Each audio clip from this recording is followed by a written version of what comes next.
us as promised. Navia is such a good person. Now that the serial disappearances case has been solved, no one's going to come after us for anything. Even without Silver standing guard, we can just completely relax.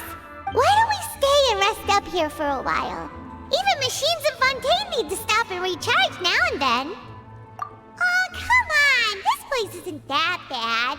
Besides, how often do we get to stay in an actual base? Oh, fine. Remember that detective story Paimon read before? Well, the author is about to release a new book, so Paimon wanted to buy it as soon as it came out and have a quiet place to read it.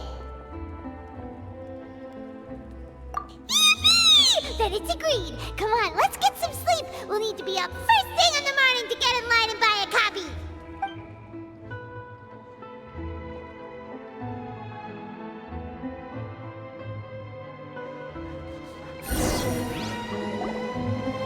Paimon didn't expect that style at all. Even though it's a detective novel, it's also like a social documentary. It's actually pretty good. No! Paimon just spends a bit more time sleeping than you, that's all. Excuse me, but do you know if the Traveler and Paimon are lodging here? Huh? Who are you? Paimon doesn't recall seeing you before. Wait, you're not here to give us trouble, are you? A blonde traveler and a chatty little fairy.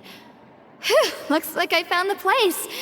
Good thing I asked the Spina di Rosula. Seems they sent me the right way. Hey, what do you mean by chatty? Paimon's always careful not to talk too much. It's an honor to meet you both. I was sent from the Palais Mermonia. Monsieur Nourillet wishes to see you. It seems he has something important to discuss in person. Nourillet? He wants to see us again already? Huh. We talked so much the last time we met. Has something happened since then? I am not privy to the details. It would be best if you came to the Palais Mermonia and asked Monsieur Nourillet in person. If you say so, but Paimon has a bad feeling about this. Now that I've delivered the message, I'll take my leave. Thanks! We haven't left the room for a few days, so we'll head over once we've freshened up a bit.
Standing there. You daydreaming or thinking something over? Yes, I did send someone to fetch you. But as for what I'd like to discuss next, well, I still have some reservations. Given that we've already made the trip here, you should just tell us. Bet you need us to help you with something, right? I do indeed have something I'd like to ask you to do. However, you should wait until after I tell you the details, then decide for yourselves whether you'd like to help or not. The situation is this. If I'm understanding you correctly, the Snezhnayan harbinger known as the Knave has essentially requested a diplomatic meeting with you, correct? I heard that she was originally from Fontaine, but for her to suddenly arrive here and abruptly request such a meeting like this, I sincerely advise you to refuse her invitation outright. I'm sure you're aware that her purpose is most likely related to Child's recent predicament. We convicted one of the Snezhnayan harbingers in a court of law, but we have yet to provide any form of detailed report on the matter. This does indeed provide an opportunity for Snezhnaya to put pressure on us. I believe we should adopt an evasive stance until we can provide a proper explanation and have a preliminary plan on how to deal with the matter. No, we shouldn't. I think we should agree to the meeting. Oh? Well, you see, we are the ones that owe an explanation. If we keep putting off the meeting, it could easily result in the problem escalating, right? It's like a fight between two friends. If they don't agree to see each other and talk in person, isn't it possible that the friendship could end entirely? Though diplomatic relations between Fontaine and Snezhnaya could be considered as friendly, it is only superficially so. You wouldn't go so far as to say that our nations are friends, as you did in your example. It was just an analogy. An analogy, okay? Moreover, even if we were to talk in person, if we don't have sufficient information prepared, it is quite possible the result wouldn't be restored relations, but a complete falling out. I don't think we should overthink those possibilities yet. Even if the logic of the divine is not immediately apparent, its wisdom will only be revealed with time. Besides, you'll be at the meeting. If any problems do pop up, you'll have no problem navigating them.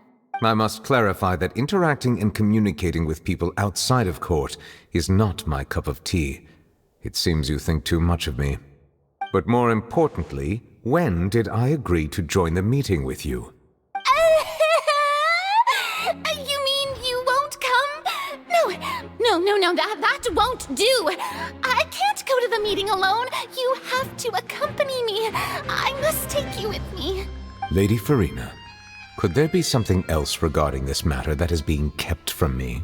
No, not at all. Look, I am the Hydro-Archon of Fontaine, Focalor, the god of justice who is loved and adored by many. So I only hope that justice will be served in this matter. Don't overthink it. I'll go find someone to arrange the meeting.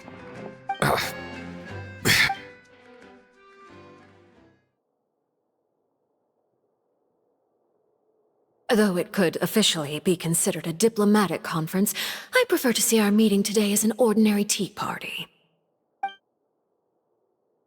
I assume you see it the same way, Miss Farina?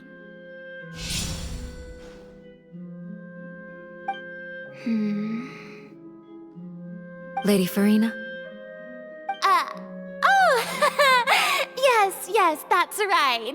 Just like you said, a tea party. I should thank you for providing the pastries. They look delectable. To make this tea party even more lively, I've invited someone else to join us today. It's a pleasure to meet you, Monsieur Neuvillette. I was born in Fontaine, so naturally, there's no need to introduce the nation's revered Eudex to me. Hello. The pleasure is also mine. First, I would like to thank the two of you. I'm often away on business outside of Fontaine, and I'm told that the children of the House of the Hearth have been well taken care of by you. Oh, I'm not referring to when my children, Linny and Lynette, were falsely accused by you.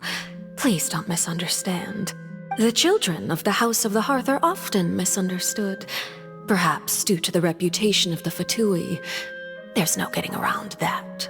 All I meant to say is that Fontaine has been stable in recent years. The people are well off and the children lead happy, fulfilled lives. That is something truly worth cherishing, and no one wishes to disrupt such peace. Now then, you have come regarding the matter of child, correct? Well, yes. It appears the ever-busy Iudex Nuvillet doesn't wish to waste time with diplomatic pleasantries, and hopes that we can get straight to the point of our talk. Yes, as you surmised, understanding child's situation is indeed one of the goals of this trip.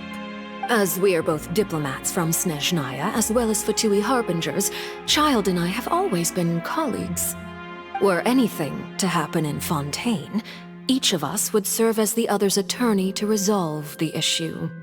So now, in my capacity as his attorney, I request that Child be turned over to Snezhnaya.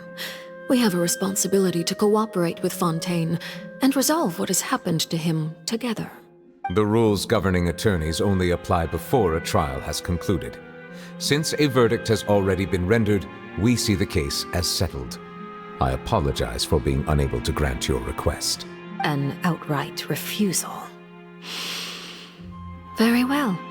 I respect all the rules of Fontaine's courts, just as I respect you as Chief Justice. Okay, why don't we back up a step?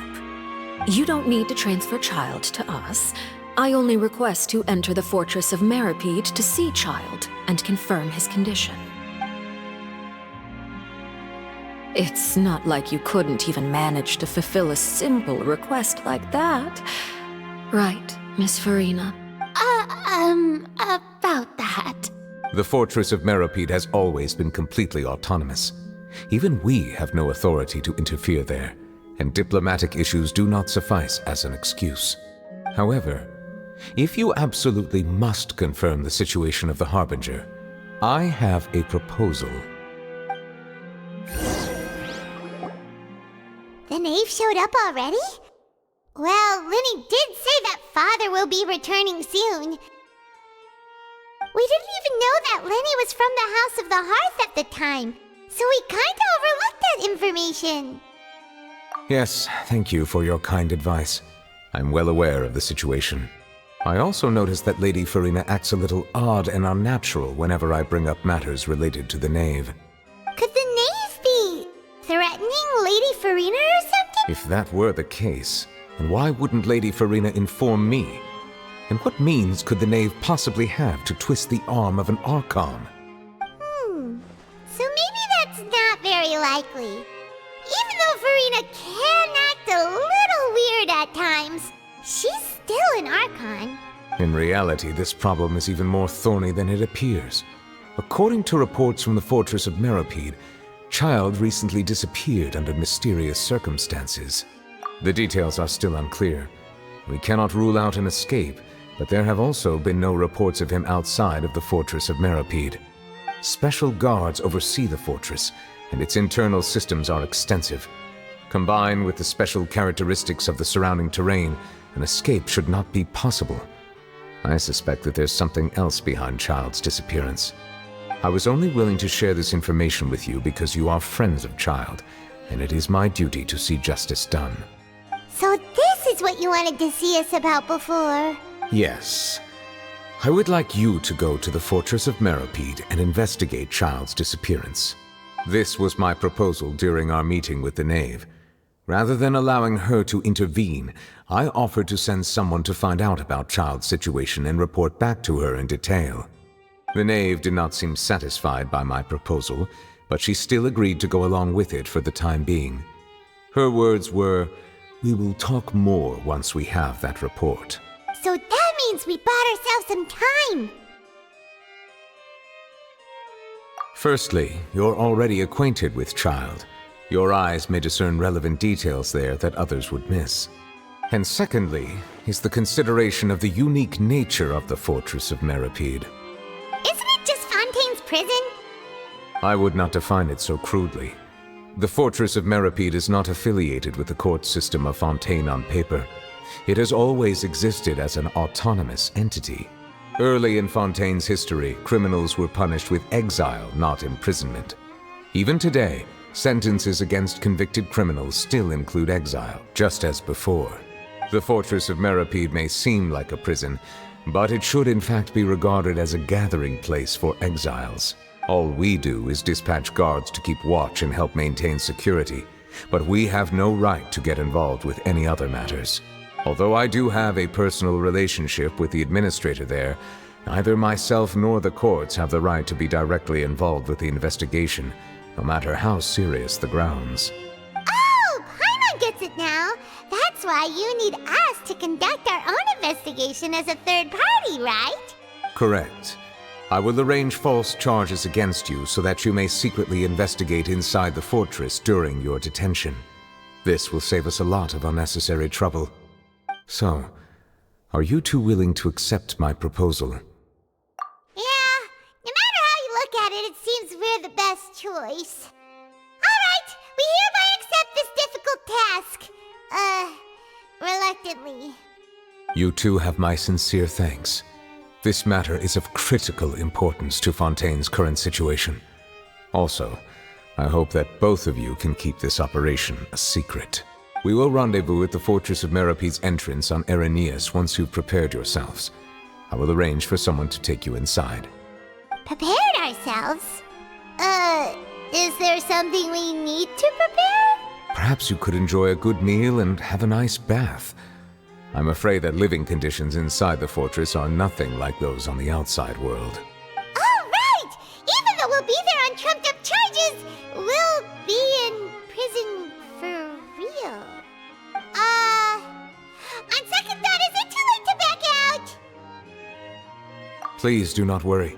Since you are sacrificing both your time and quality of life for the sake of delivering this report, you will be compensated according to the highest standards permitted to legal staff, regardless of the outcome. Now that's more like it! Come on, Traveler, let's go eat the best meal we can find! We'll eat so much that we won't need to eat another meal for a whole month! Your treat! Are you leaving now? In that case, please take this cake as a token of my personal gratitude. Oh, no need to thank me for it. Just be sure to enjoy it.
Take it easy.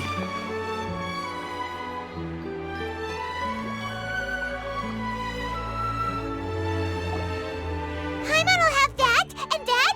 Oh, and one of those too. No Fonta, thank you. That cake was pretty good. But as soon as Paimon remembered that we're about to go to prison, Paimon's stomach suddenly became completely empty. Now that Paimon thinks about it, we've always been super careful ever since we arrived in Fontaine. Just to avoid breaking any strange laws here. But here we are, about to willingly send ourselves off to the Fortress of Meropid. Maybe this is what they call fate. Let's just try our best to investigate everything quickly once we get there. Paimon doesn't want to stay in prison too long. Oh, what is that I hear? Is it the taste of a breaking story? Hey! You can't hear a taste! And what are you doing here, Charlotte? Oh, don't remind me. I invited an eyewitness to a case to eat here, and I was planning to get some great material out of him. But he didn't even show up!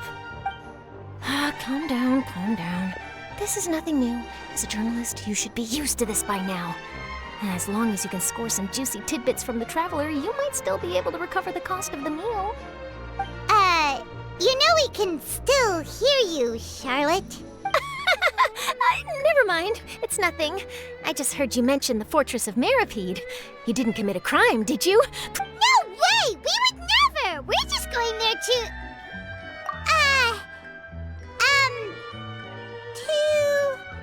Oh no, Paimon almost forgot that Neverlet told us to keep it a secret! Huh?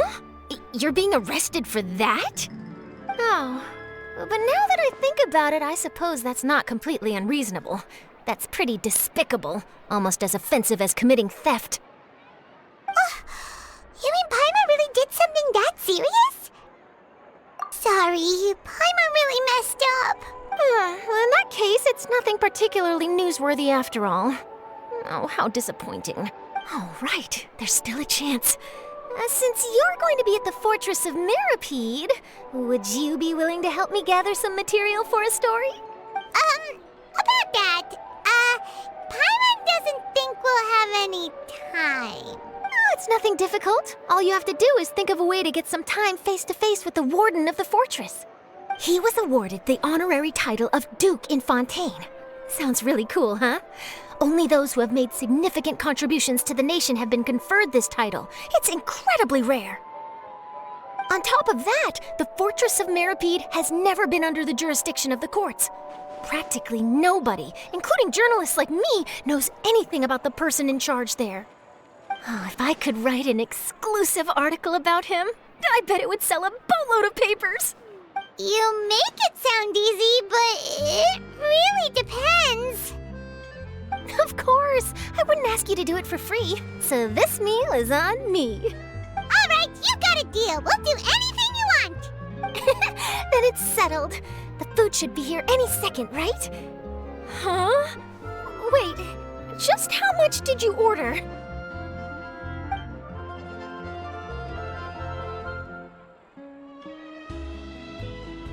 Oh, Paimon's so full. Well, guess we have nothing to regret now, so let's get going.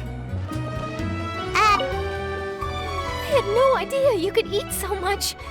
That didn't go according to plan.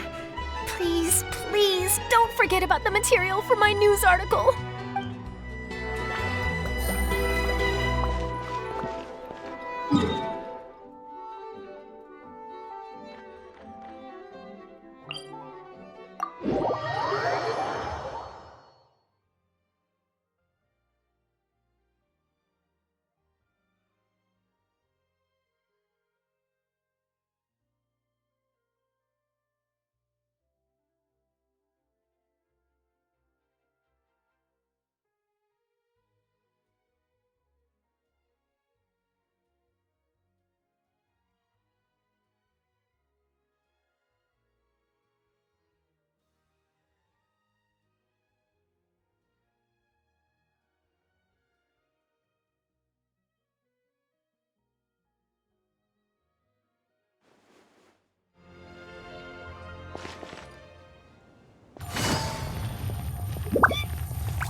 It's raining again? Oh, this isn't good.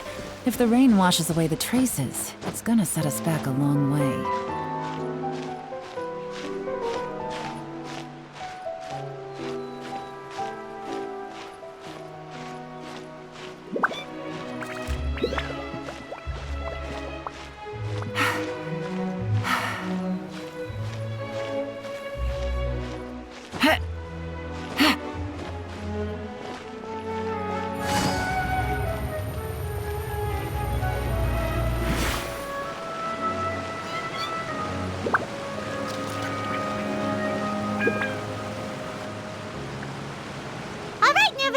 We're ready. Is this where the entrance is? You have come just as promised. Yes, this is the one and only entrance to the fortress of Meropid from Irenaeus. Careful. You may want to step back a bit. Whoa! So you have to go down from here? Is the prison underwater? Utilizing both the barrier of the water as well as the fear humans have of the depths, the fortress of Meropid is naturally the perfect place to confine and guard criminals. But do not worry. It is not nearly as frightening inside as you may think. You will see for yourselves once you are down there. Paimon hopes you're right. Don't know about you, but just thinking about being at the bottom of the sea like that gives Paimon the heebie-jeebies. Oh, and there's one more thing. I mentioned that I have had personal dealings with the administrator of the fortress, Wriothesley. He's a very shrewd fellow. Yeah, we heard about him too. He's that Duke, right? Correct. He is the highest-ranking manager of the underwater prison. Even though you are going there to investigate at my behest, it would behoove you to avoid any confrontation with him or any of his subordinates. The Duke rarely ever leaves the fortress of Meropid, but that does not mean he is not privy to all that is happening inside and outside the fortress. He is quiet, but not unaware, so please bear that in mind. All right, that's about all the time that we have to talk privately. I'm counting on you two. Don't worry, we won't let you down. Good. Madeline! I'm here, Monsieur Nervalet. These two are the newest convicts, I presume? Don't worry, they won't escape on my watch. Like we would try. Please follow me, you two. I'll process your paperwork for entering the fortress of Meropid.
Are we already underwater now? Huh. So this is what it feels like to be a criminal in Fontaine. You two seem to be taking this pretty well. It's rare to see convicts in such a good mood.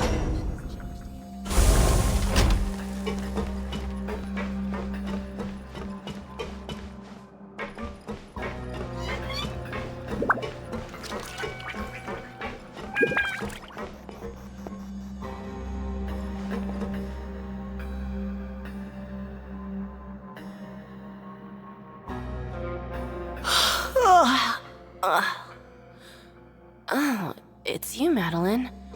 Why'd they make you make the trip down here today? Monsieur Nervalet personally requested I escort these two convicts. I suppose he was concerned others might not be up to the task. Well now, aren't you the lucky one? Must be nice to be on good terms with the big shots like the Chief Justice. The only people I get to see every day are the new inmates. Well, have you tried service with a smile? Who knows, it might help your professional reputation. Yeah, right. As if. Every criminal comes through here looking miserable. How can I smile with such a toxic work environment? And even if I did smile at them, the convicts would probably just think that I'm some freak getting some kind of twisted enjoyment from their pain. Oh, she's got a point. Well, I've finished transferring you. You two will register here, and Merette will guide you through the remaining procedures. Yep, I'll take it from here. You head on back to that bright and sunny world above. Okay, let me see. You are the Traveler and Paimon, correct? That would be us! Let me confirm your charges and sentence. Let's see. Eating a cake specially prepared for the Archon by a Snezhnayan envoy without the Archon's permission, thereby incapacitating the political center of Fontaine for a brief period. Sentence: 45 days? Huh? Wait, you mean the cake that Nervalet gave us was... Just looking at the charges, it seems you two are capable of causing some serious trouble. And considering how fond Lady Furina is of sweets, this crime is tantamount to trying to assassinate the Hydro Archon herself. Now I've seen everything. Anyway, we still need to finish processing you before you can enter the Fortress of Meropid. Please stand in front of the board over there. I'll take your mugshots with my camera. Oh, all right. But be sure to catch Paimon's good side.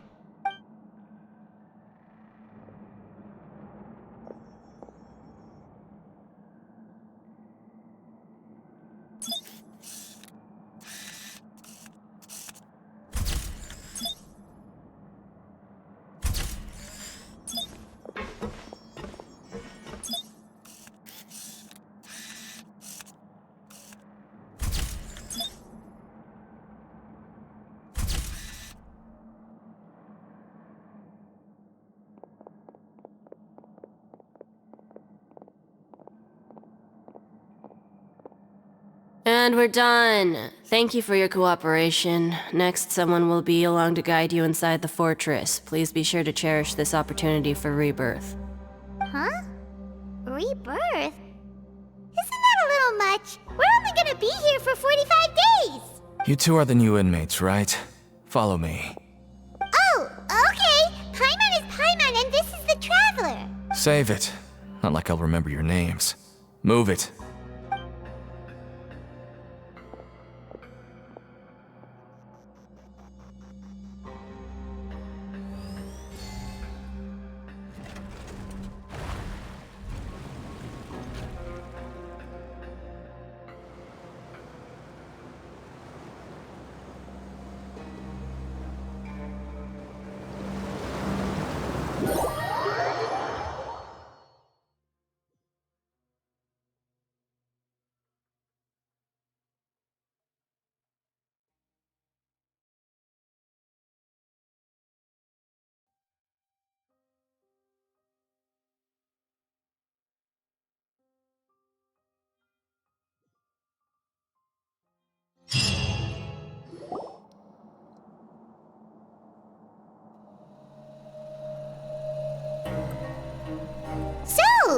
Are you one of the guards here? Is there anything we should be careful of while we're here?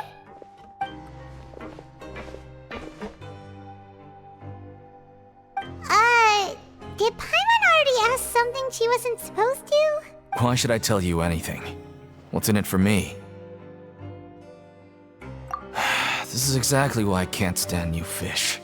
I wouldn't even be doing this if it weren't for the credit coupons. Credit coupons? Alright, seeing as you're not the annoying kind that's getting dragged in here crying and blubbering, I guess I can tell you a few things. But next time, it'll cost you some coupons. Mora means nothing here. Here, we use credit coupons. Coupons can get you almost anything in the fortress of Meropid. Desires? Fulfilled. You want power? No problem. Coupons can even change fate itself. So, credit coupons are a currency that can only be used here? It's not as simple as that. Like Moret said, everyone gets a chance at rebirth. No matter how much money or power you had before, it means nothing once you set foot inside the fortress of Meropid. You have to start over and earn your coupons. Everyone starts from the same place, and you have a chance at a new, less terrible life. I guess that's the real purpose of the coupons. They symbolize true fairness and true justice. And this is also exactly why so many criminals choose not to return to the outside world, even after they've served their sentence. Oh, so that's what the Fortress of Meropid is like. Huh. Paimon was under the impression that it'd be more like a prison. It certainly ain't all sunshine and roses here, but it's also not the worst place to be. You'd better take a good look at the scenery now. It'll be the last chance you get for a while.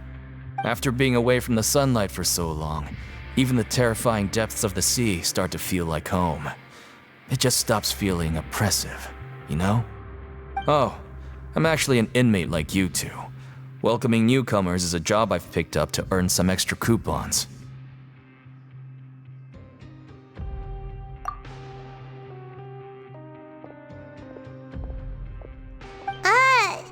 Why aren't you answering us again? I've told you enough for free. Any more info is gonna cost you. So all you care about is Mora! Wait, no, coupons? Almost there. It's down through here. Your turn to give it a try.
Ad Astra. Thank you for.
Good roll.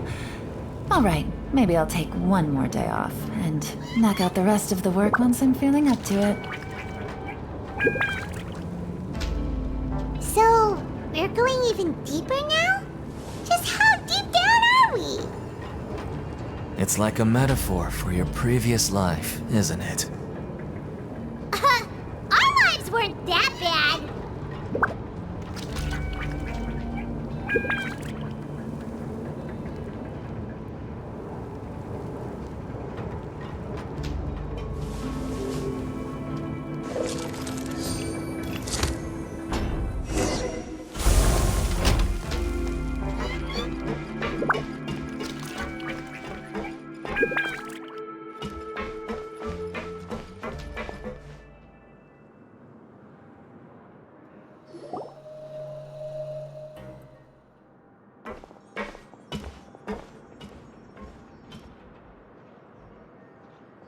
So this is the actual entrance to the fortress of Meropid? Huh. It looks like there are other new arrivals too. Oh, they sure don't look happy. Maybe we look too relaxed for fresh convicts. Oh, right. We're on someone else's territory now. We need to think of a good way to act like criminals to get by. If we're discovered, even Neuvillette might not be able to rescue us. Hey! Don't scare Paimon! Oh, Paimon's not ready for all this! Look, I don't really know you, and I have no idea what kind of crime you committed, but... You wouldn't have happened to anger someone important, did you? Someone important? Paimon doesn't think so. Wait, why are you suddenly trying to talk to us now? Now's not the time to worry about that. Anyway, it's over there, so...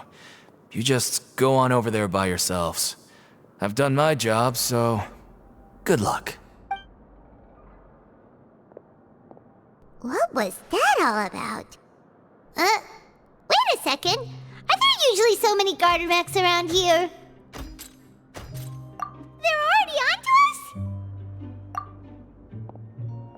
Prisoners numbers 7459 and 7560.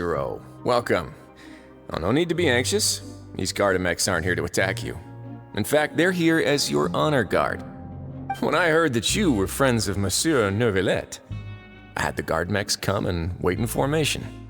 Wait, you know about our connection with Neuvillette? The seafloor isn't as cut off from the world as you might imagine. However, I'm afraid that I know nothing more than that you are friends of the Udex. And as you can see, committing a crime means being sentenced here, even if you're friends with the Chief Justice. Quite fair. The Duke! Greetings, Your Grace! Lovely weather today, isn't it? Oh, greetings, my good fellow. Well, I'm willing to imagine that the weather is as good outside the sea as you say it is. How great it would have been if only the fortress of Meropid had been built on the coast, huh? It would have been so convenient to enjoy a nice chat in the sunshine. My profuse apologies. I just got so nervous when I saw you, So this is the Duke. He sure looks a lot younger than Paimon imagined. The Traveler and Paimon, correct? Mr. Deacon here was responsible for your welcome. I trust you were satisfied with his guidance?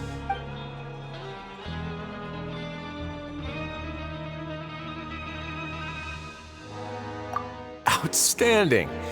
Well, Deacon, I recall we discussed fate during our last work meeting, I believe that fate will reward all those who take every aspect of their work in life seriously. When you return to your bunk, you'll find the guards have issued some extra credit coupons to you. Oh, thank you. Thank you, Your Grace. Oh, and you too. I can't believe you gave me such praise. If you need anything in the future, anything, please, come find me anytime. No credit coupons necessary. Well, I believe that concludes the introductions. We've already taken enough time here. Deacon, if you... Yes, Your Grace. I'll take my leave now. Please, follow me.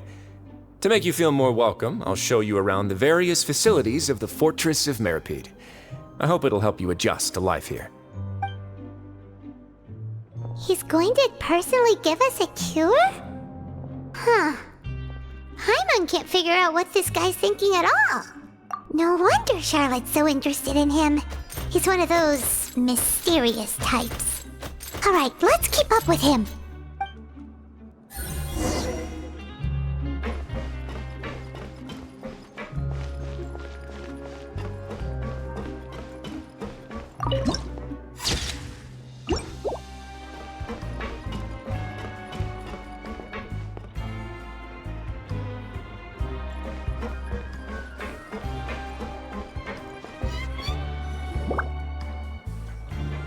There's no need to be so reserved.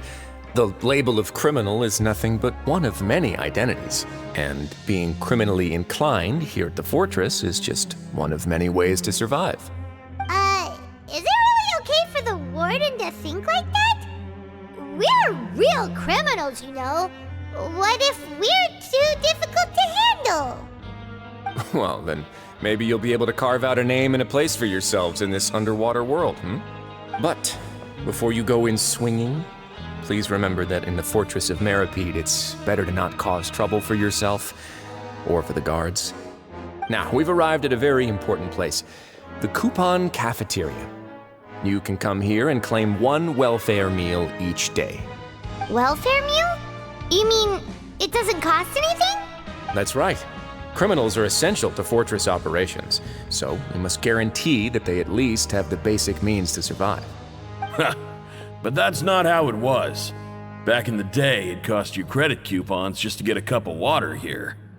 For fish like you who just arrived with nothing, you'd have to go to work hungry until you earned enough coupons to eat. It was only after His Grace became the administrator that we got the free meal rule. Now everyone gets a square meal every day, even no-good slackers who've never picked up a wrench in their whole lives. Nobody starves to death here. In the Fortress of Meropid, credit coupons are the only currency, and everything must be purchased. In some sense, you could say using the coupons is a form of trade. But trade is always conducted by people. So if we want trade here to prosper, we need everyone to work hard and live their lives. If nobody could even afford a meal, then the whole fortress would be up in arms. And that would only make things more difficult for me.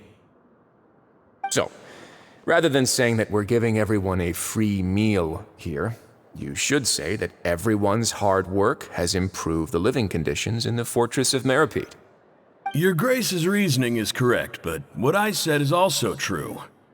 Whatever the case, hard work is rewarded here. You'd be hard-pressed to find anywhere else as fair and reasonable. Right! Paimon sees your point. By that logic, this place doesn't seem so bad after all. Oh, wait, no. We shouldn't drop our guard so quickly. But it seems the inmates really respect the Duke because of his attitude, right? We should still try to verify the truth with our own eyes. Let's continue this way.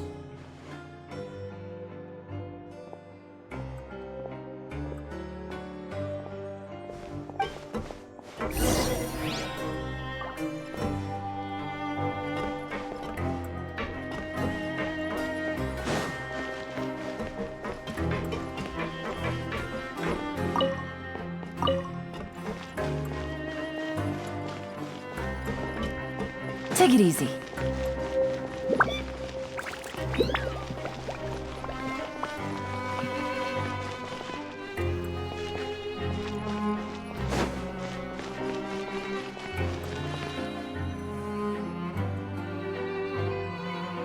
This place is known as the Pancration Ring.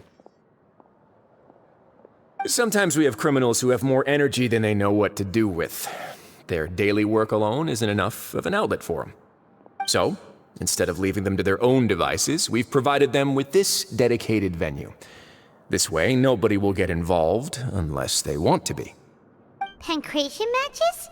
And you can earn extra coupons? Oh, what do you think, Traveler? Interested? But I must warn you that your sentence will be extended if you fail to restrain yourself and end up seriously injuring or killing your opponent. So, did you set this place up too? No, actually.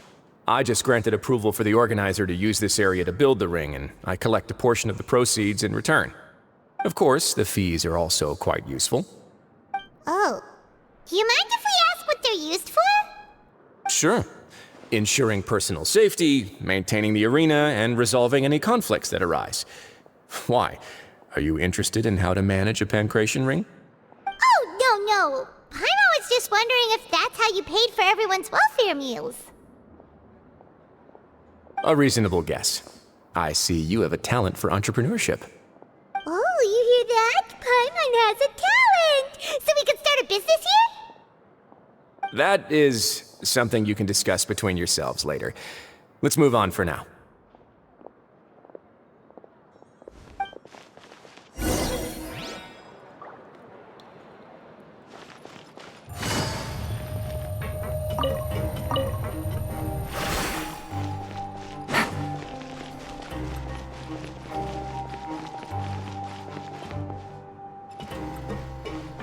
Take it easy.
Your Grace. Good morning. I mean, good afternoon. No, wait, what time is it again? What time indeed? Time waits for no one, so it's best to keep an eye on it. My apologies, Your Grace. Jeez, that guy's so nervous he almost forgot to breathe. Sorry, forgive my manners. These are the dormitories, which is where inmates sleep. The guards will inform you where your bunk is later. In the Fortress of Meropid, criminals usually spend most of their time in either the production zone or the sleeping areas. The production zone? What does it produce? Is that where we'll be working? Not necessarily. Though working in the production zone is the most reliable way to earn credit coupons, if you have other skills, you can skip your shifts to earn them in other ways. Wow. Wait, you're the manager of this place, and you're just telling us to our faces that it's okay to skip work? The fact that the Fortress of Meropid has continued operating completely autonomously is proof enough that most people are willing to work honestly and earn a stable income. As for what we produce, many of the clockwork machines seen all over Fontaine originate from our workshop. Therefore, the Fortress of Meropid is not only a place where criminals serve their sentences, but also a giant machine factory. There's no need for me to get into specifics about the production process now. You'll experience it all firsthand when you report for work tomorrow. Let's move on. The tour continues over this way.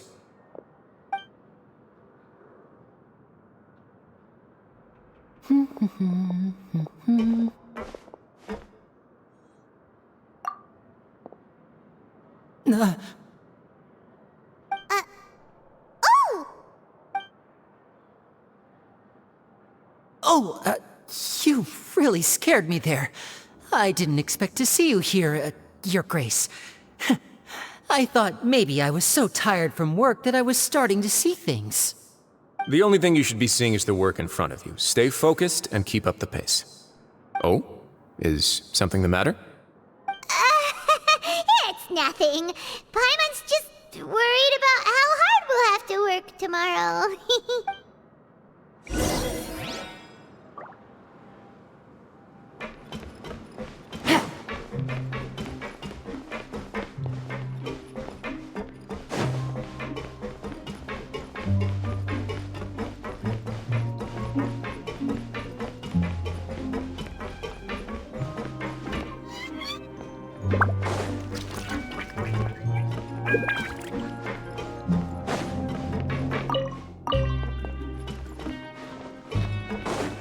Take it easy.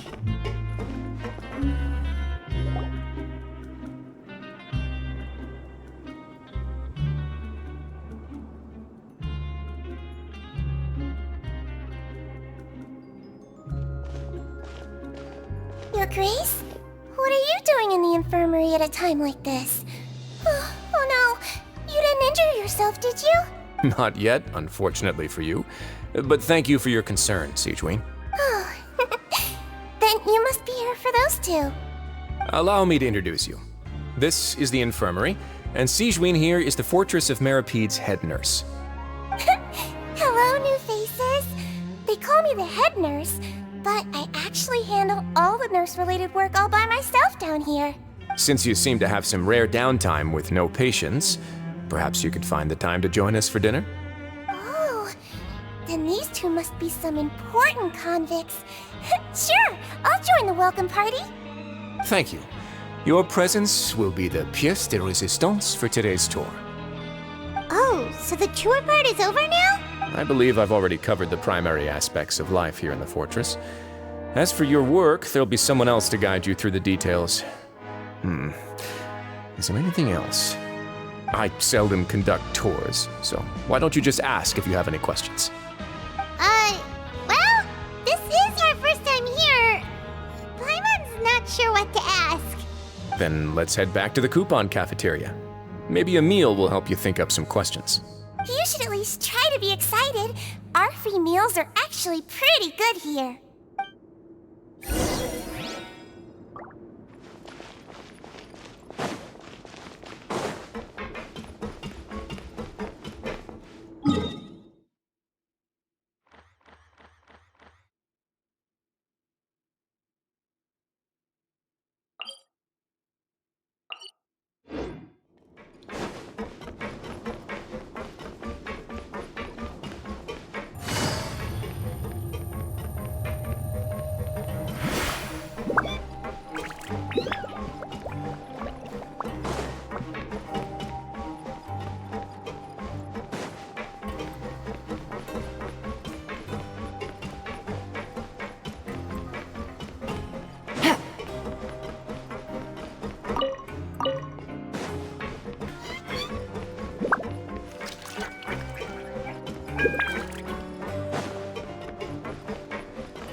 Take it easy.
What do you think of the food?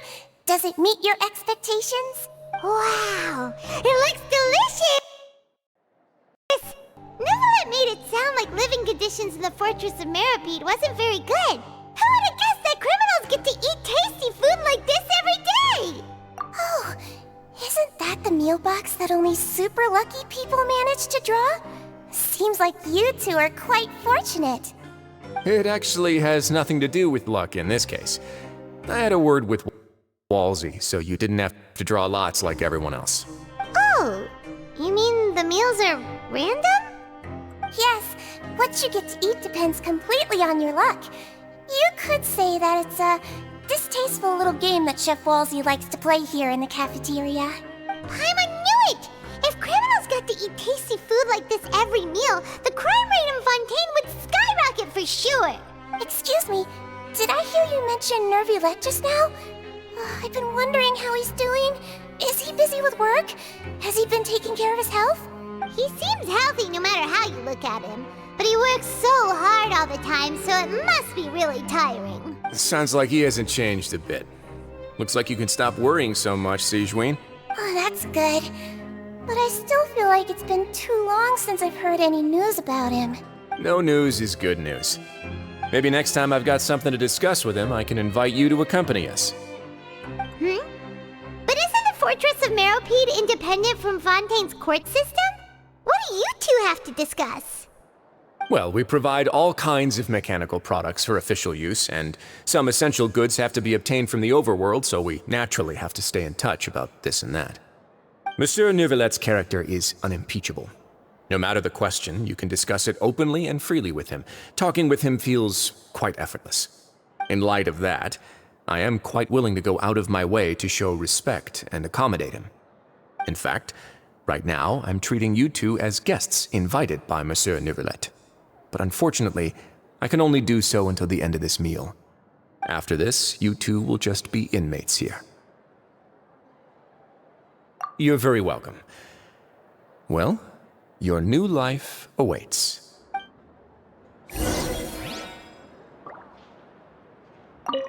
Are you finished eating? Then I recommend that you return to the dormitories and rest. You have work to do tomorrow. Perhaps you were hoping to ask for some special privileges? Sorry, you'll have to use credit coupons like everyone else.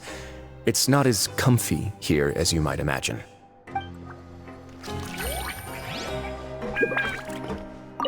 Now that I've gotten a good look at you two, I think you're very cute. After all, heavy is the head that wears the cutesy crown. I guess I just want to say, just take care of yourself and don't get hurt.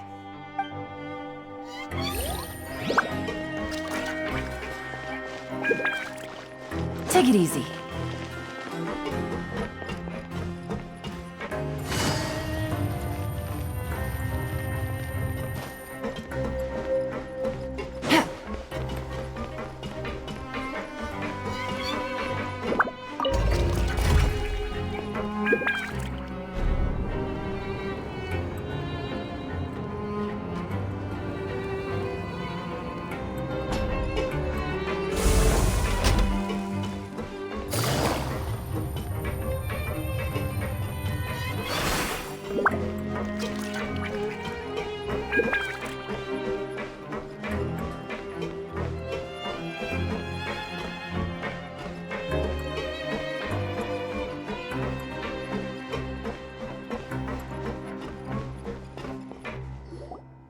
The Traveler and Paimon, right?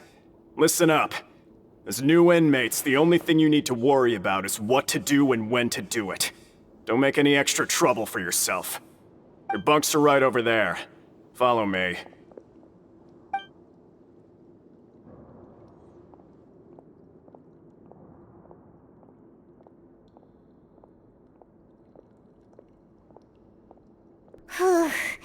So this is where we'll be sleeping from now on. Oh, Paimon can't believe this! The days of staying home and reading detective stories are like a dream now. By the way, Traveler, we saw a lot of things worth investigating just now. Even though the Duke didn't say it too directly, judging from what he said at the end, it seems that he was only welcoming because we know Neuvillette. We are criminals, and Paimon did eat that cake, but we're actually here to help Neuvillette. Is it possible that he knows we're here on a mission? Or is Paimon overthinking things?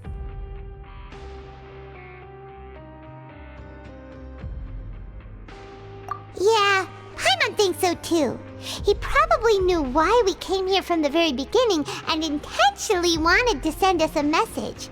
Maybe something like, "Hey, I have my eyes on you, so don't try anything funny." Yeah, you're right. It's not like we can go back to Neuvillette empty-handed and say, "The dude looks scary, so we gave up." And besides, the Duke said that he was willing to go out of his way to show respect for Neuvillette, right? So, we at least need to try. But Paimon hasn't gotten a clue where we should start our investigation. You mean... Yeah, that's what Paimon was thinking too! Paimon almost spilled the beans when we ran into him. Fortunately, based on his attitude, it looks like the Duke sees Linny as just another inmate. We worked so hard to help clear Linny and Lynette's names, and yet we turn around and bam! He's in prison anyway! Oh, right! Linny and Lynette are from the House of the Hearth. They work for the Knave, so they could be here to investigate too! Huh? Oh, it's a card! Paimon didn't notice it earlier. It looks like a magician's prop. Lenny must have left it here. He's in prison and still doing his little tricks, huh? Let Paimon have a look. It was nice to bump into you again. Let's catch up in the production zone tomorrow.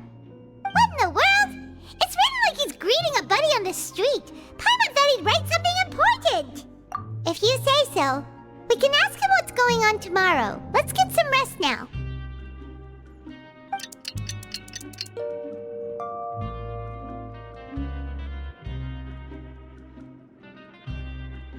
Hey, you're finally awake! Well, it's Paimon's first day as a prisoner. Last night, Paimon dreamed about getting interrogated by the guards until Paimon told them everything, and then Paimon woke up. Hey, come on! It's just a dream, okay? Paimon wouldn't really squeal. Maybe? Hey, lazy bones! What are you still doing here? If you don't want to starve, then get yourselves over to the production zone. Sorry! We're going right away!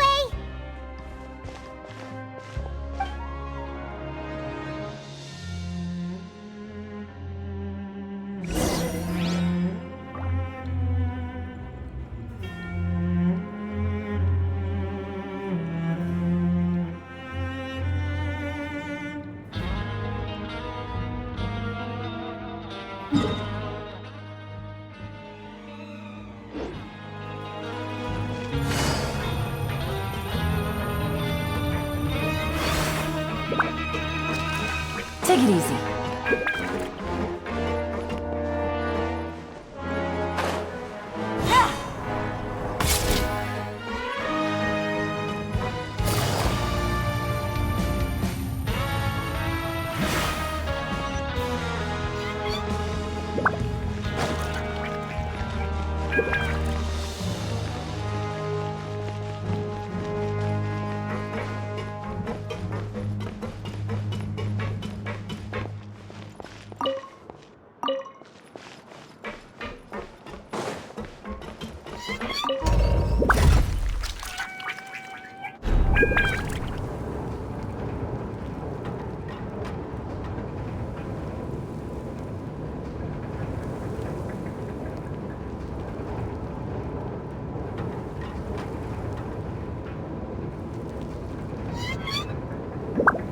I got a new letter from an informant. Looks like the situation has changed again.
Ah, you must be the catch of the day. Looks like you've got some luck getting assigned this space. Yep, we just arrived yesterday and... Don't interrupt me when I'm speaking! Yes, sir. Listen carefully to my instructions. I don't want any mishaps. Every machine here is worth more than the both of you. Working around these machines can be very dangerous. Do your job well, and you can eat in the cafeteria after your shift. Get sloppy, and you dine in the infirmary. Anyway, the Fortress of Meropid doesn't want to lose a single one of its machines. And it also doesn't want to waste the production potential of any inmate. You got that? Got it! Your job is to use the machine over there to process widgets. Watch carefully, and make sure you step on the pedal at the right time. If the machine gets jammed, then give it a little maintenance with your fist. Here, take this. Bring me the processed widgets, and I'll give you some credit coupons in exchange.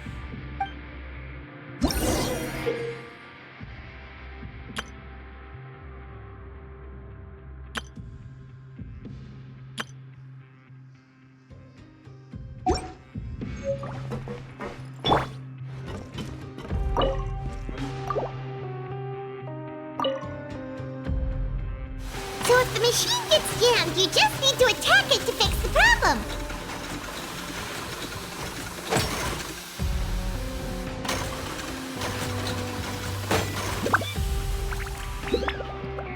Once the widget is hot enough to glow, jump to step on the pedal and hit the widget with the hammer.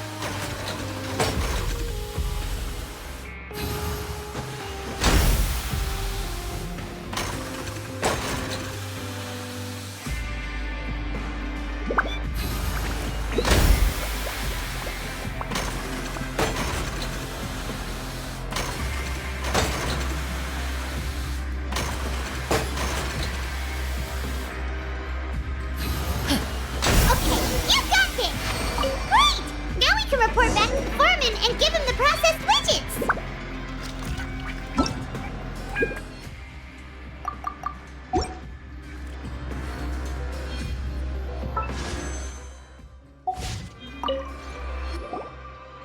Huh. This one is tolerable. Though since the processing is done by machine, the product is all pretty much the same anyway. Alright, I'll pass you for now. And we'll count up how many credit coupons you've earned.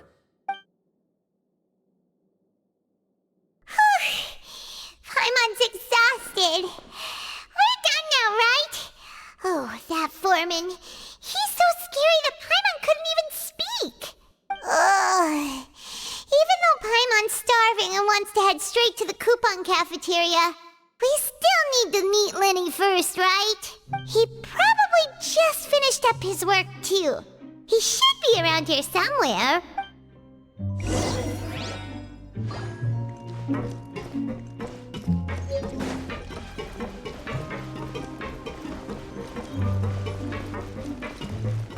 Lenny? Mr. Magician? Where are you? Oh, this had better not be some disappearing act. He doesn't seem to be around here. Let's try looking somewhere else.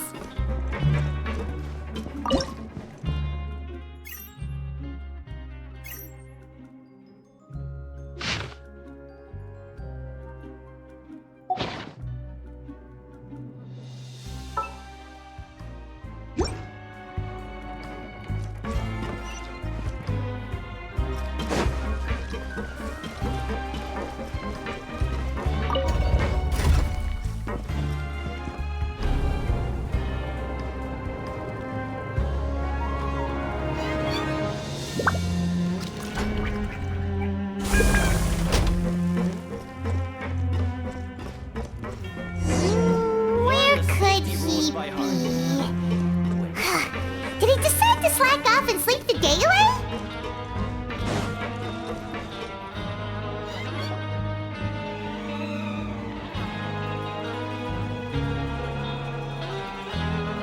Hey, over here. Oh, you scared Paimon! How did you appear out of nowhere like that? Oh, you scare so easily now? Is there something worrying you these days? Oh, you little... The only thing we're worried about was trying to find you. Sorry. Come over here and keep it down.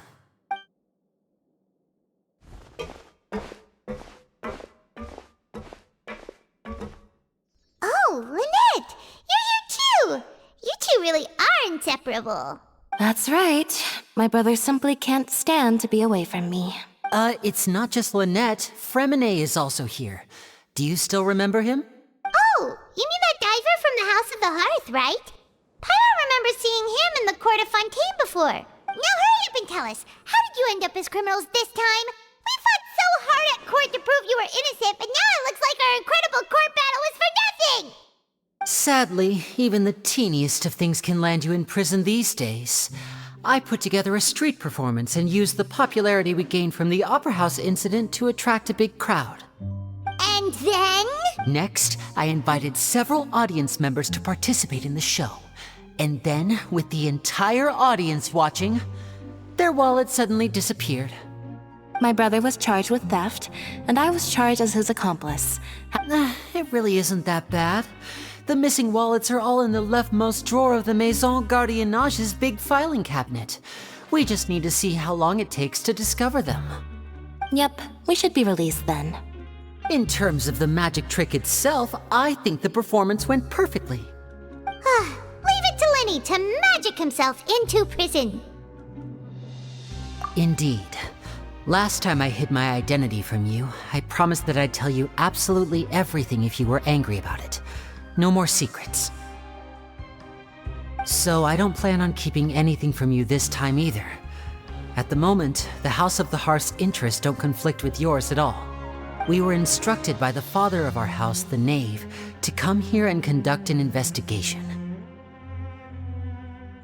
Told you so! See? Paimon guessed right. As for what we're investigating, perhaps you haven't heard, but the fortress of Meropid hides a secret.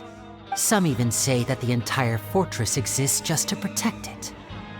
The House of the Hearth has been investigating this for a very long time, trying to uncover its mysteries. But recently, all of our informants, including the ones that had infiltrated the guards, suddenly vanished and have not been heard from since. We believe that this is a direct provocation, and it's the reason why we came here. Father has somehow managed to confirm that Focalors does not have Fontaine's gnosis. Huh?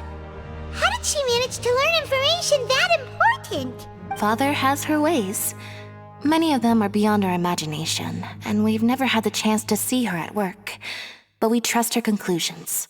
It was this information that led us to suspect that Fontaine's gnosis might be in the fortress of Meropid and is related to that secret. So it's all about the gnosis again. Well, that's about it from our side. How about you two? Did Monsieur Nervulette send you here? Bingo! The Knave has been applying a lot of pressure. She wants to know what happened to Child, so we came here to investigate. Traveler, are we allowed to tell them?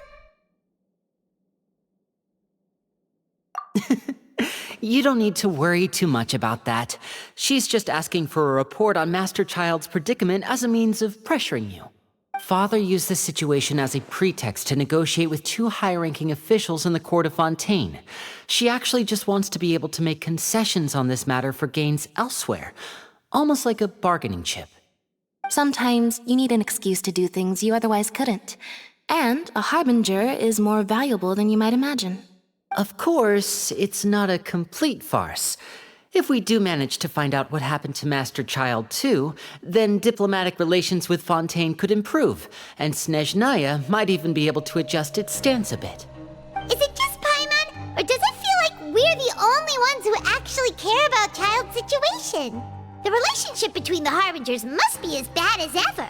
I wouldn't go that far. father just has different standards than we do when it comes to what can be sacrificed for an advantage. By the way, I have a suggestion. Why don't we team up? Even though we have different objectives, we're both here to investigate the fortress of Meropid. It would be more efficient for us to work together. As you know, the House of the Hearth has many reasons to seek the Gnosis, but our highest priority remains resolving the prophesized crisis. You can trust us on that. See, I told you. Is that so? Sure enough, it won't be easy to convince them to cooperate with us. Lenny seems to be thinking pretty hard about something. Of course he is. Lenny has been looking forward to a chance to reach an understanding with you ever since last we met. Or, I should say, we were really looking forward to teaming up with you this time. Lynette, just tell them everything, why don't you? It's okay to open up a little.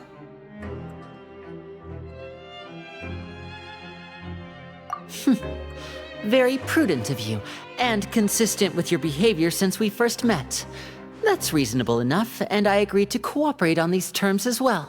I was prepared for the worst, but you were actually more agreeable than I anticipated.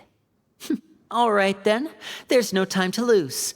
I have some information to share, so listen carefully. Since Lynette and I arrived here, our investigation uncovered the fact that the fortress of Meropid has a forbidden zone. Most people just clammed up and wouldn't talk, but after asking the right questions, we were able to confirm the existence of the forbidden zone from the guards. You should be aware of that while you're investigating. A forbidden zone? Could that be where the child disappeared to? You're right, we'll definitely keep that in mind. Good. That's the most suspicious thing about the fortress that we know of so far. We have a few other unanswered questions, and we'll be investigating those as quickly as we can. Anyway, I hope you find our information useful at least. Oh, look at the time. You two must be hungry. You should go to the coupon cafeteria and get something to eat. I'll use my cards to get in touch with you again in the future. Oh, that's just what Paimon wanted to hear! Paimon's starving after all that work today. We can talk more about the investigation later. Let's go get some grub!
good as last time. Oh, who knows how long it'll be until we're lucky enough to get that super tasty meal again? Forget about it then. We'll just deal with the regular food for the time being. Let's just get out of here as soon as possible. But life here doesn't seem all that bad. Other than the foreman being kinda mean and the work being pretty tiring. You think so, mate? If I had a coupon for every fish who said that. Seems you fishies still haven't learned your lessons from your life up on the surface. If you take things at face value, then by the time you reach a dead end, you won't even know how you ended up on that road in the first place. I like your attitude. I can, let you in on a little something. Everyone's been telling you to just follow the rules and not cause any trouble for yourself. Am I right? But what they don't tell you is that the rules aren't exactly what they pretend to be. The truth is, this place has a lot of hidden rules. Huh? Hidden rules?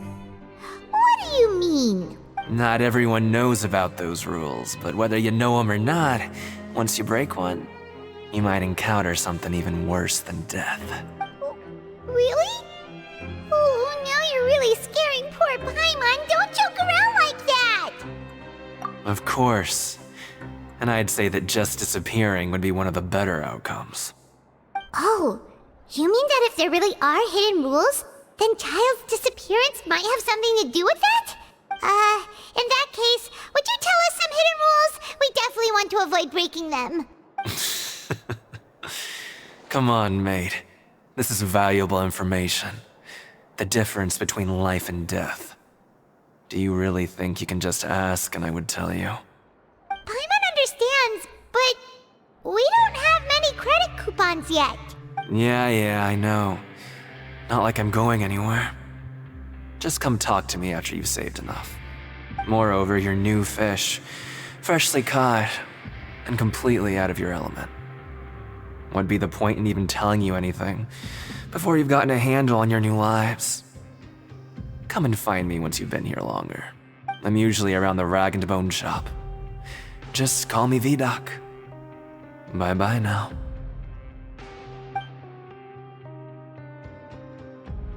He left. Just like that. Huh.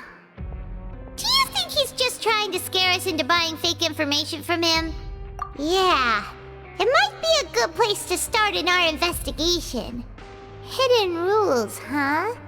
But, like he said, we don't have any coupons and we're still not familiar with this place.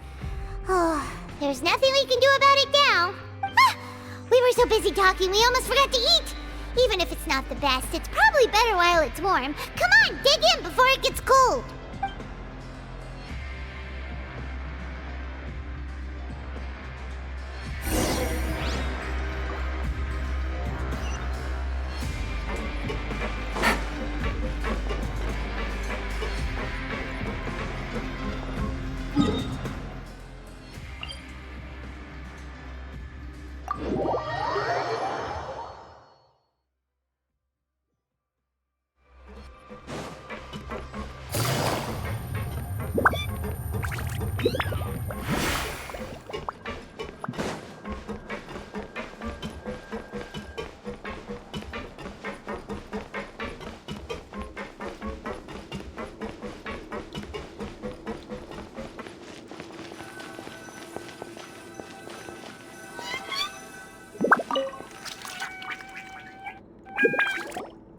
So Paimon just confirmed with the guards that our shift is set for every morning, and we're free to do whatever we want all afternoon.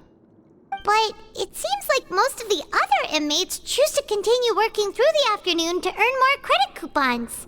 Oh, and they also said that you can use coupons to skip work in the morning and free up your time.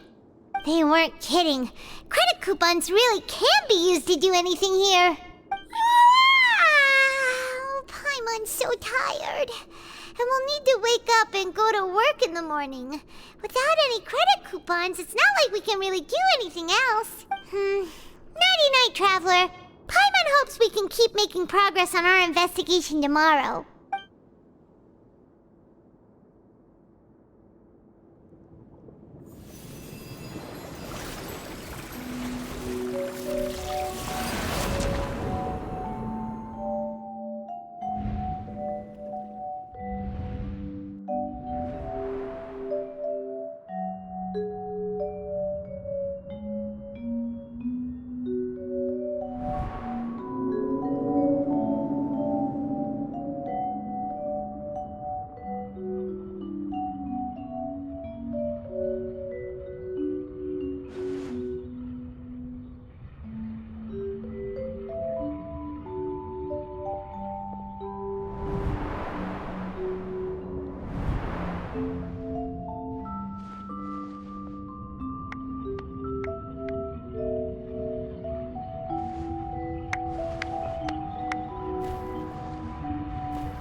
You seem to have something on your mind.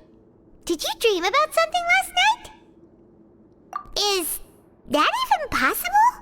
Unless it wasn't an ordinary dream? Oh, child's vision! So you had it with you this whole time? Maybe the vision connected child's consciousness to yours. And our investigation has its first major breakthrough! Good thing you brought the vision with you here. So what did you see in the dream? Do you know where child went? Huh. Okay. Well, hopefully it'll be a bit more helpful in the future. What's more important now is that it's the start of another new day as prisoners. Let's do our best to earn more credit coupons. What's the plan for today?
Let's go! It's time to start working. If that guard Fielding catches us skulking about, he's sure to give us an earful.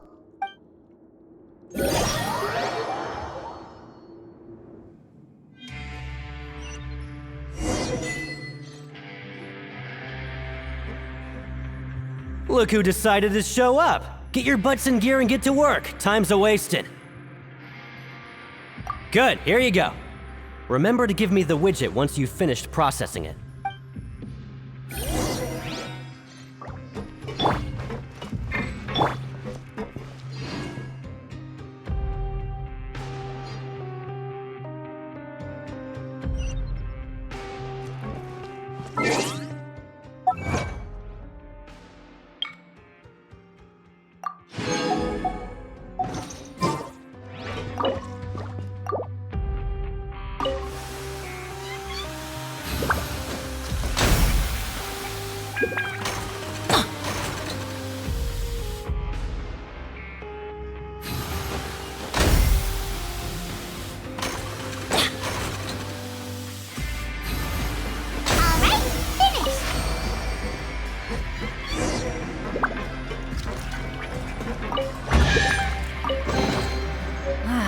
Even better than I imagined.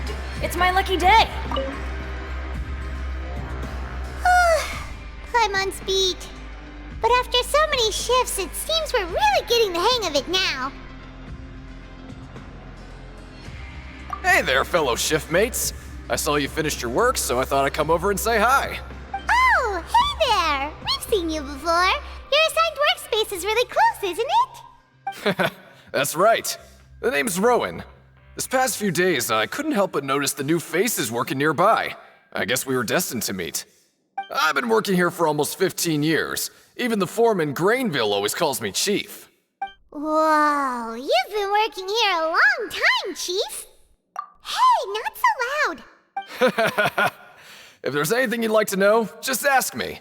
I know the work here in the production zone better than the back of my hand. All right, Chief. We'll be sure to come to you first. Did you just ask about The rules? Pretty sharp for newcomers. You've already heard about the rules, huh? Who'd you hear it from?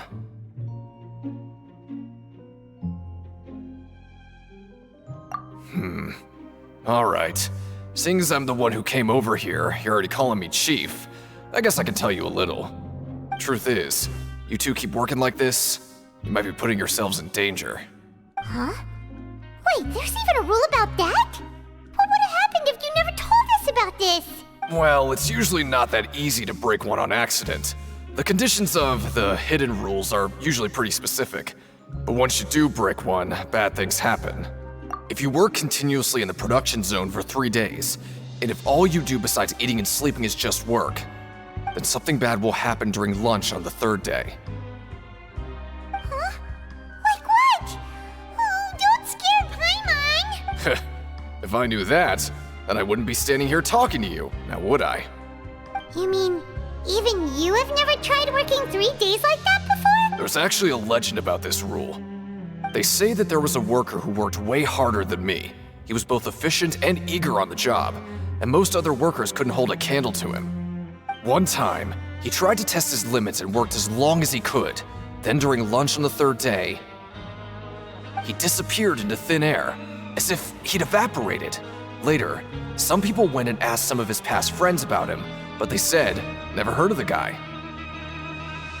How could that happen? Unfortunately, we were assigned different production zones. I never saw for myself what he looked like. Wait, are you thinking that it was... Huh? Oh? You... Listen, kid. This ain't the kind of thing you should be curious about. Let me tell you, you're better off forgetting about it and looking after yourself. Yeah, I agree with Chief here. Do you really want to try?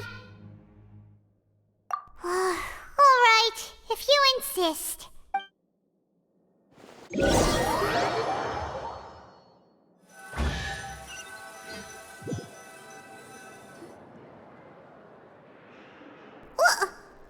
is this garbage? Ooh, it looks disgusting!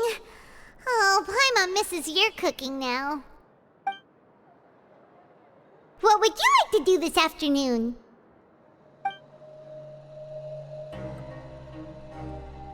Yeah, Paimon felt like some of the people here were a little strange the moment she saw them.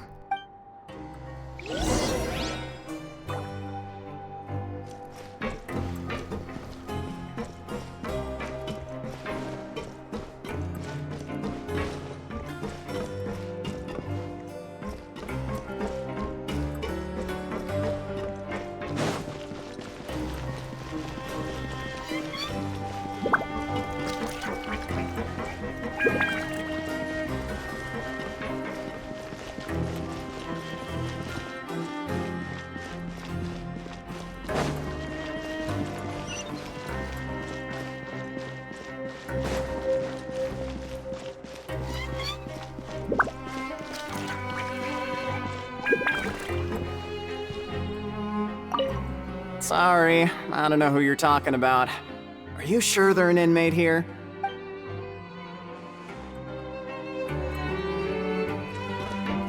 I'm not very good at remembering people's appearances. Anyway, no one comes to mind based on your description.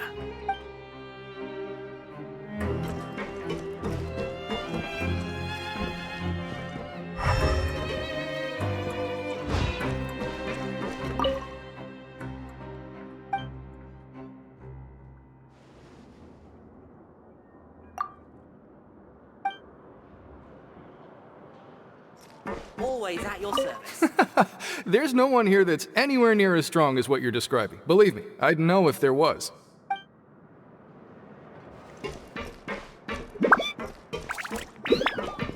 Well, have you gotten used to prison life yet? Shh. Save the questions for now. I don't like to give away information for no reason, you know.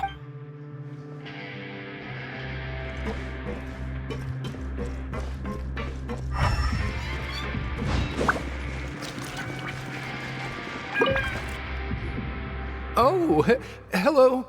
You two are the ones who were with His Grace. No need to be so nervous. Sorry, I couldn't help but think of His Grace once I saw you, and well, it's hard to say. Maybe I am. He's got a very overwhelming presence. It makes me feel like I'm just some insignificant little bug. Wait, seriously? Oh, I'm always indecisive, and I tend to make a mess of things. It's like a reflex. I just instantly start to tense up the moment I see a smart and capable person like His Grace. What? Please, don't say anything like that out loud. How could you possibly think something like that?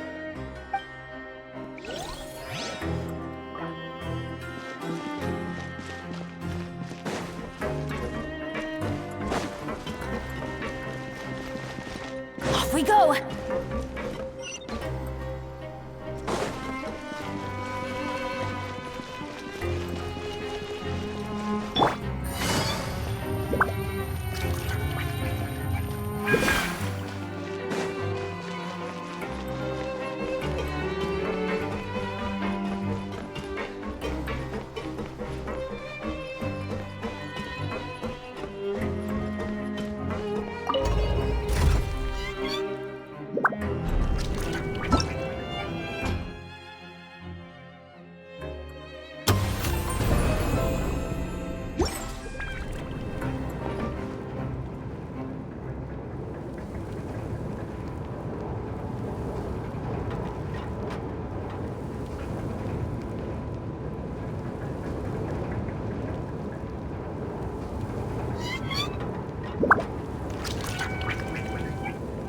Navigating the world is a whole lot easier with a few different identities to choose from. Need me to come up with some for you?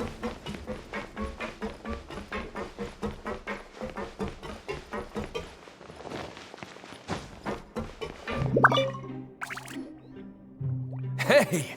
It's the Traveler and Paimon! No need to tease me, okay? I won't trip on the same step twice. Listen, I feel ashamed about last time. Thank you for praising me in front of His Grace. Here are the extra credit coupons he gave me. I'd like you to have them. Huh? No, we couldn't take them. They're your reward after all. But when I was welcoming you, I didn't do anything but give you the stink eye. Come on, I insist. These coupons are nothing compared to getting the attention of His Grace. I won't take no for an answer.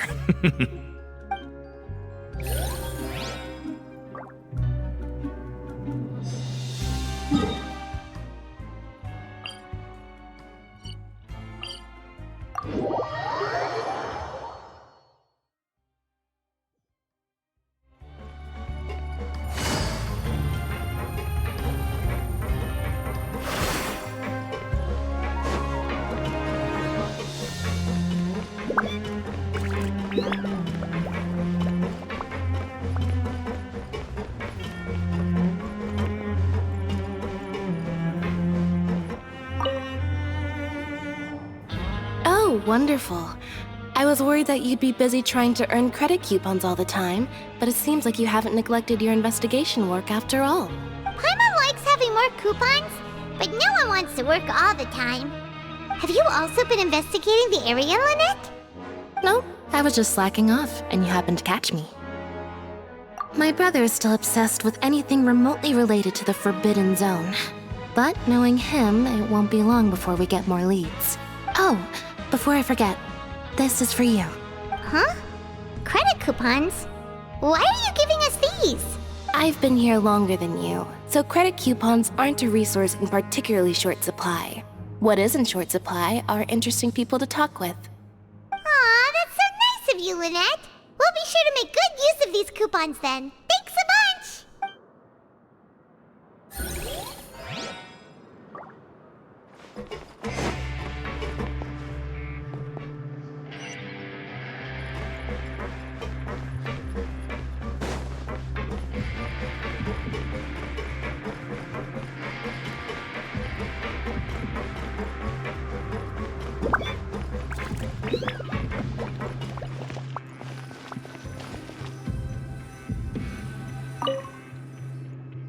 Oh, you want to stop investigating and go rest?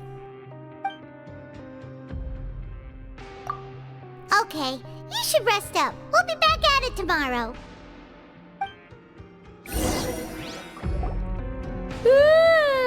We woke up so early today that Paimon's been nodding off all afternoon. Good thing it's finally time for bed.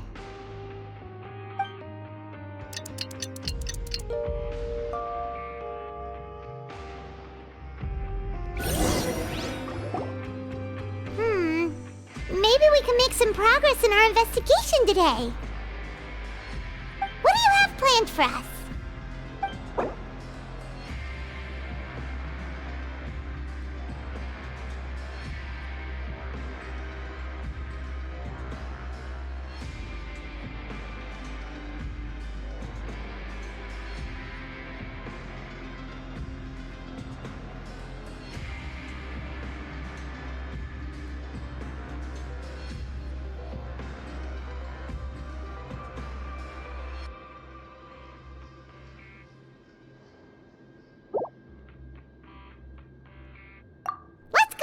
Credit coupons, here we come!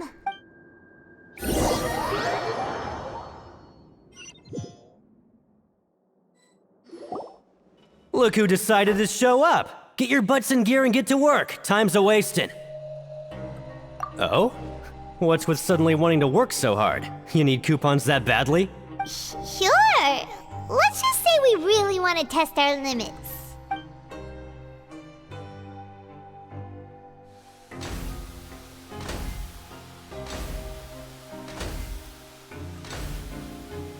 Nice! We did well today. Let's keep it up!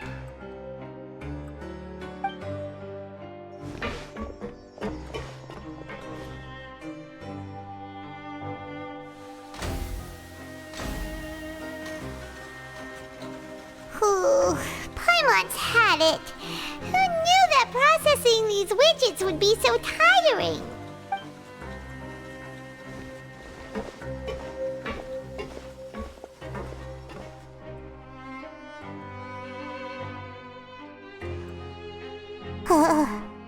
That's it. Paimon doesn't even have the energy to talk anymore. Is it time to eat yet?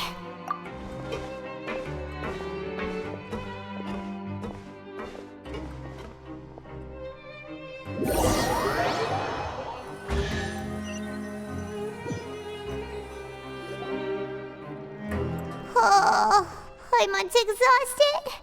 It's just work, and more work. Paimon's little body can't handle this much longer. Wait a sec. Now that Paimon thinks about it, haven't we been working non-stop for 3 days now? And now it's lunchtime! Oh, Paimon feels a shiver going down her spine. What's going to happen? But it doesn't seem like anything's changed at all. And we made it to the coupon cafeteria safely. Are the so-called hidden rules only a rumor after all? Well, there's no use to just guessing all day. Paimon's stomach has been grumbling the whole time. Let's just eat already! Paimon wonders what we'll get today! Maybe we'll get the super lucky meal! Wait, what? What in the world is this? What's with Paimon's food? And is this stuff meat? But it looks and feels so bizarre. What kind of chef would make food like this? What do you think is going on? Is this the bad thing that Rowan was talking about? No, stop right there. Paimon gets what you mean, just don't say it. Hey, isn't that Woolsey over there? He must have made the food, right? So let's just ask him about the food and be done with it. Hey, Woolsey, have a moment? What is it? I'm about to go report the numbers for today's free meal, so you'd better make it quick. It's about the meat in our meals. Look, does it seem normal to you? The meat? Oh, that. Looks perfectly fine to me. Totally normal. You'd better hurry up and chow down. How could this be fun? Hey, don't leave! You barely even looked at it! Hey! What should we do now? Woolsey wouldn't even give us the time of day. Is he trying to hide something? Yeah, looks like we have no other choice. positively famished a minute ago, but now she's lost her appetite. What would you like to do this afternoon? Yeah, Paimon felt like some of the people here were a little strange the moment she saw them.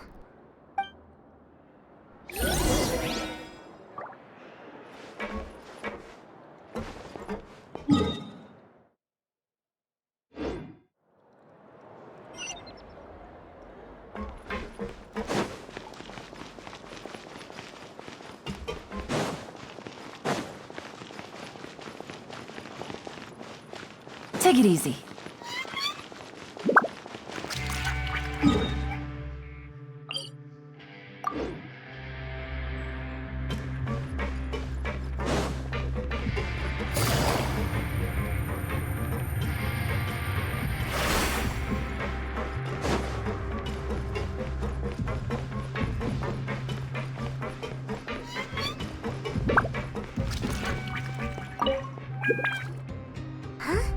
Rowan? What are you doing here, Chief? I was injured a bit just now. Nothing major, I think I just pulled something. Little mishaps like this are unavoidable at work, you know? Huh. Paimon wouldn't have thought someone as experienced as the Chief would still get hurt on the job. I just knew you would say that. This is pretty embarrassing. Where is Siegeween when you need her anyway? The one time I need to make a quick trip to the infirmary. Oh, you mean she wasn't in the infirmary? Yeah. The rumors say that there's never anybody in the infirmary in the half hour before lunch, and nobody knows where Siegeween gets off to.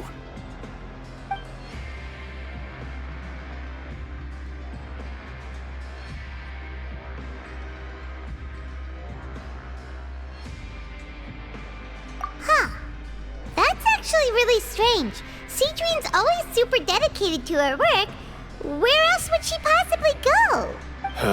Forget it. I can take care of a small sprain like this on my own anyway. No need to trouble her.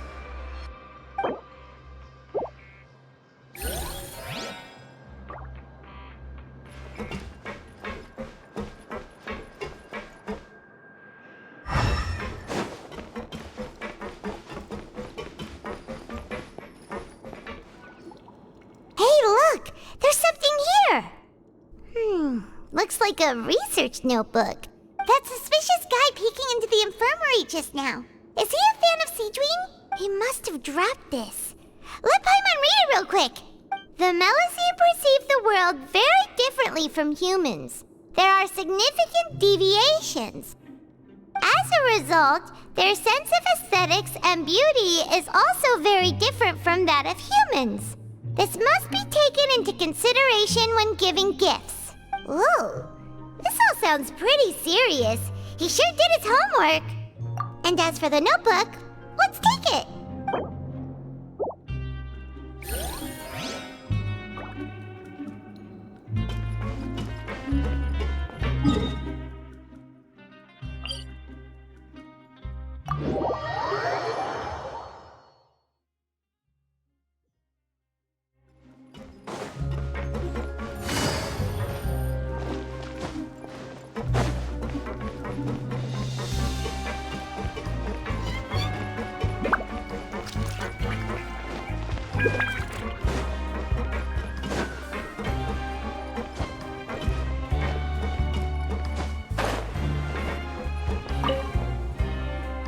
Siegeween? Aren't you supposed to be in the infirmary? What are you doing in the production zone? Hello, Traveler. Paimon. Everyone's usually busy around now, and we don't have any patients to look after in the infirmary. I thought I'd come here and enjoy the sight of everyone hard at work. Enjoy? What's there to enjoy here? It's really worth watching. I often stand here and observe everyone. Humans are just so interesting and adorable. I like to watch your expressions while you work. Are you talking about pets or people? Oh, I can see why you think that, but you shouldn't jump to conclusions. See, we Melusines are a different species, and we see the world very differently from humans. It's very easy for me to observe everyone's condition. All it takes is one look, and I can tell which workers are exhausted. Wait, Melusines can see that? Huh. That does sound useful for being a nurse. Yes, running around tending to everyone's health is very fulfilling. But I'd much prefer it if you're all happy and free from exhaustion and pain in the first place. Take care of your body and make sure you eat well. Always rest when you're tired from work and don't push yourself too hard. We'll definitely take care of ourselves. Thanks for the reminder.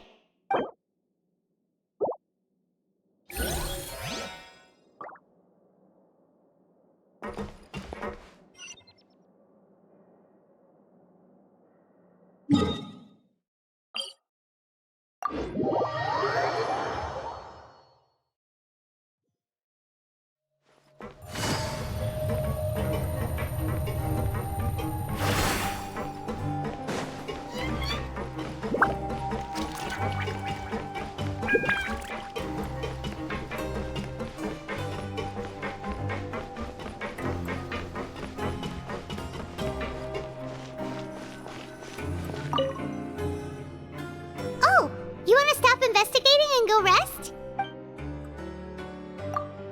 Okay, you should rest up. We'll be back at it tomorrow. So after working a few days straight, we got some strange meat in our lunch. What was that all about? Has our investigation turned up anything useful recently? Really? Then it looks like that part of the investigation has hit a dead end. Well, we'll keep searching for more clues tomorrow. Good night, Traveler.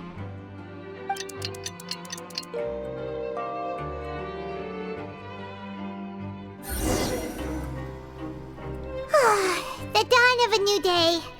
Paimon feels like we're getting used to life as convicts. Is that a good thing or a bad thing? What do you have planned for us?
After working here, but doing the same thing all the time can get old pretty quickly.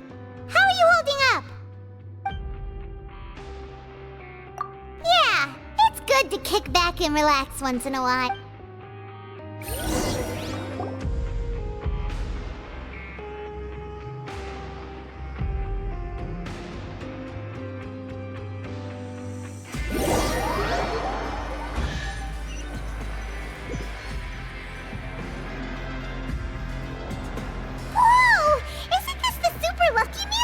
Looks like hard work really does get rewarded. Paimon's gonna take her time and savor every bite. What would you like to do this afternoon? Maybe we'll be able to find some leads there.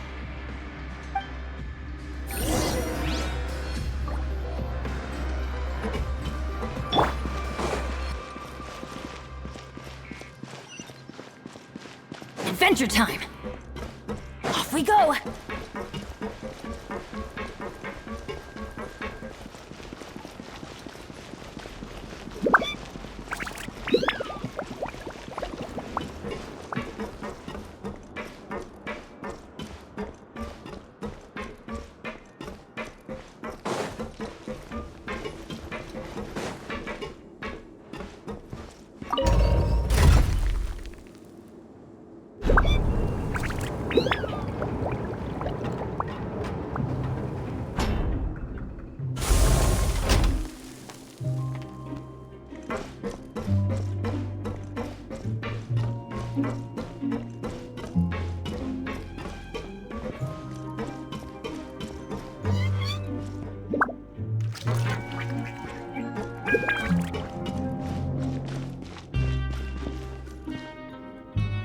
Oh, you must be the Traveler, huh?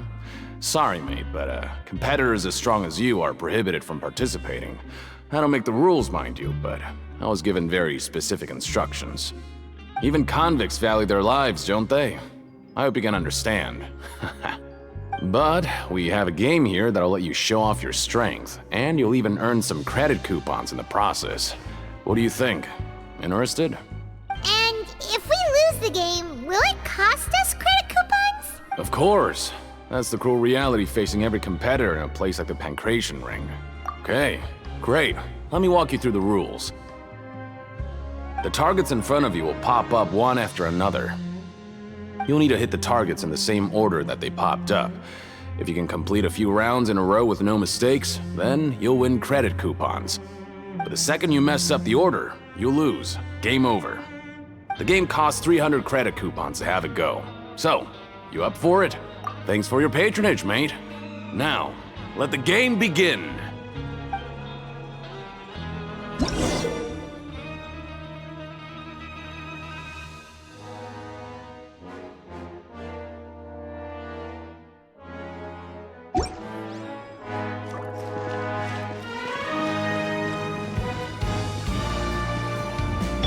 Okay, do your best to hit the targets, just like Colin said!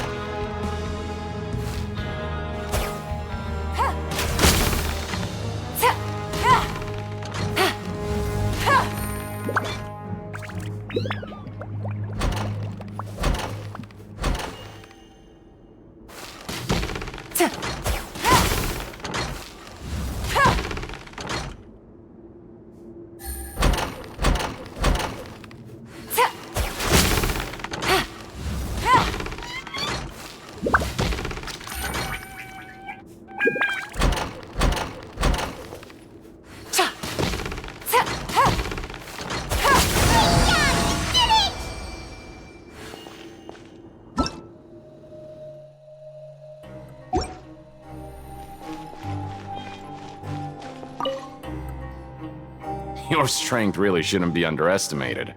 Now I get why you're prohibited from participating in any official fights. Nobody who values their life would be willing to get in the ring with you. However, you two haven't tried betting on the outcome of a Pancration match yet, have you? Just go talk to Rusimov. Buy a ticket for whichever fighter you think will win. There's a big payout if the fighter you support comes out on top. But we don't know anything about the fighters. How can we possibly know who to support? That's normal. Just watch a few matches and get a feel for the fighters. It won't be long before you can pick winners in your sleep. He's got a point. Why don't we give it a try? If we have enough coupons, we could probably bet at random until we figure everything out. Huh. Bet at random, huh? Well, how should I put it? It's not like you can't do that, but I'd advise you to give it some more thought first. Huh? We shouldn't get too carried away. What's the problem? What? I never even picked a boxer before, and you already know about the rules?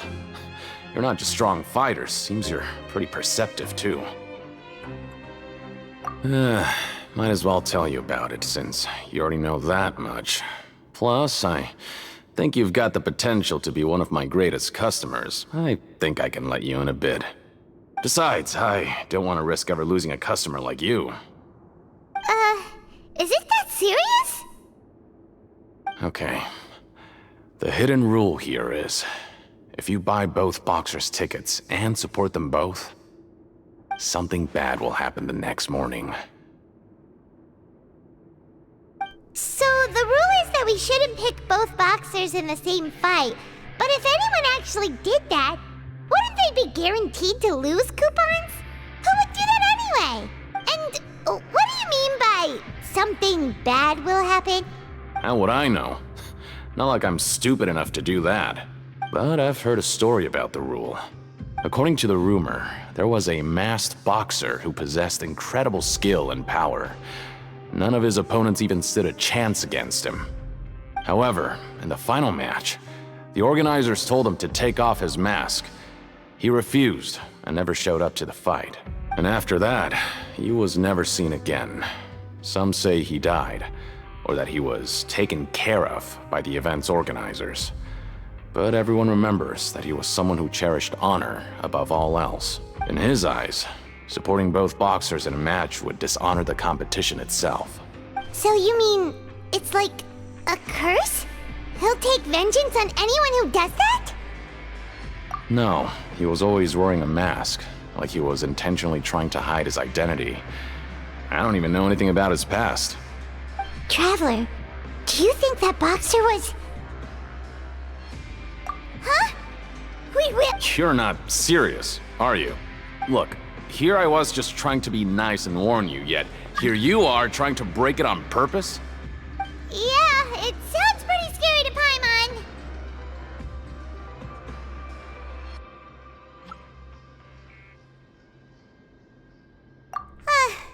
Seems you've made up your mind. Just be sure to protect Paimon, okay? Betting on both fighters will set you back about 3,000 credit coupons. If you have enough, then go ahead and give it a try. Just don't come running back to me if something happens.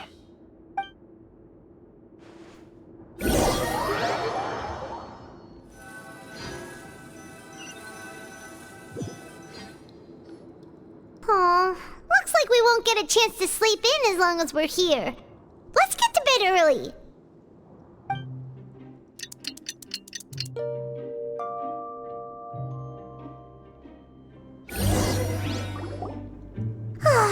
The dawn of a new day.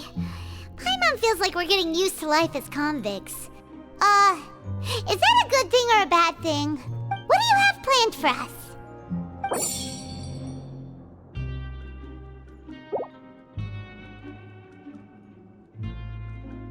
After working here so long, we're really starting, but doing the same thing all... Yeah,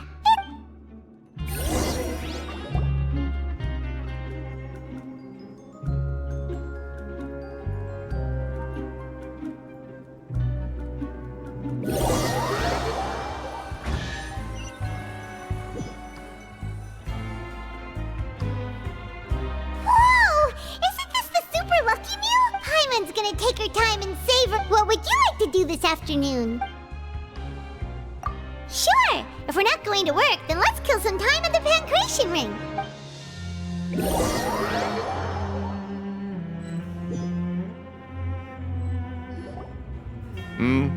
Are you two here to buy tickets? Better be quick about it. Another match is about to start. Who are the boxers in the next round? We have the reigning champ, Le Grappler, versus a contender from the Eastern Prison Block, Demon Horde. Are those their nicknames, or did they choose those names themselves? Either way, super weird. Since you're new around here, I'll help you out and give you a little suggestion. Even though Le Grappler is the crowd favorite, Demon Horde is a first-class dark horse with incredible potential. Anyway, for this match, I recommend that you pick... Huh? For both fighters? I can tell you're new to this, but I didn't think you were completely clueless. Maybe you don't quite understand the rules, no? Let me try to explain again for you more clearly. You see... Oh, no need. We're aware that we're going to lose coupons. Alright then, if you're absolutely sure. Remember, no refunds once you buy the tickets. Yeah, we got it! Just shut up and take our coupons!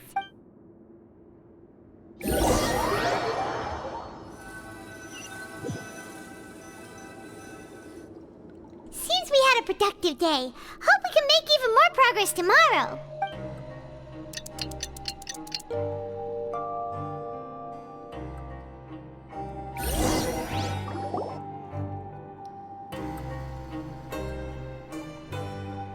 Hey, Traveler! Paimon! Package here for you. The next time you buy something, go pick it up yourself. I'm not a delivery man, you know. Huh? A package? For us? Did you buy something, Traveler? Paimon's not quite awake yet, so why don't you go take a look? All right! Yesterday we broke the hidden rule and bought tickets for both boxers. Oh, maybe this package is the bad thing that Colin said would happen. Paimon suddenly feels wide awake. Wait, maybe let Paimon go hide somewhere first. Just call Paimon after you opened it. Hey, wait! Paimon's still here! Don't open it! Ah!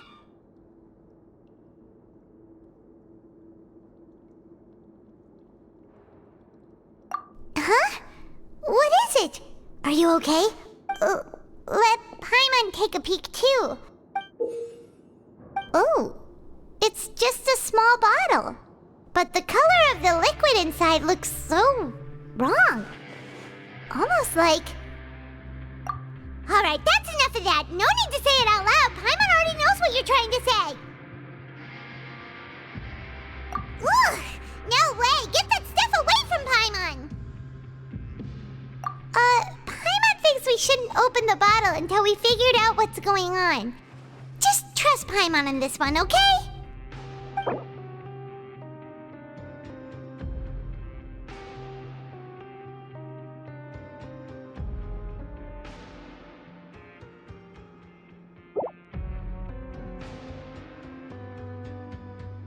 What do you have planned for us?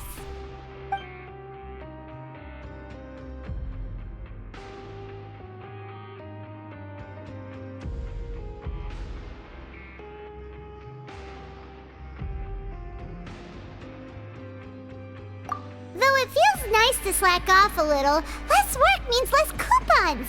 Let's make the most of our morning.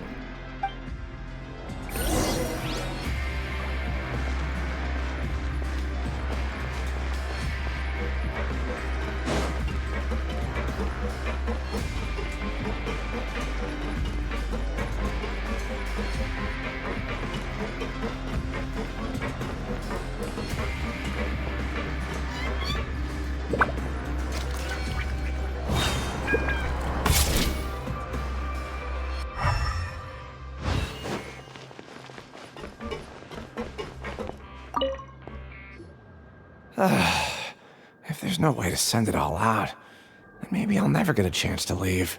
Who are you? We've never seen you before, and you don't look like a fellow convict. I'm not! Of course I'm not. Please, don't mistake me for a criminal. I'm a good, law-abiding citizen. Then what are you doing here? You sure seem anxious about something. I'm a promoter for Fontico, and I'm usually responsible for promoting our drink products. I thought I could complete my task here quickly and return to headquarters, but I've been here way longer than I anticipated. Oh, a promoter from Fontico? So what kind of problem did you run into? I'm so upset. It's all because of that Duke. After discussing the company's promotional plans with him, he told me outright that my project was worthless. However, in light of our long history of successful collaboration, I still tried to patiently explain the details. However, to my surprise, he just cut me off while I was speaking. Let me take a moment and recall his exact words. I'm just gonna stop you there and say no. If anything, I'm saving you time.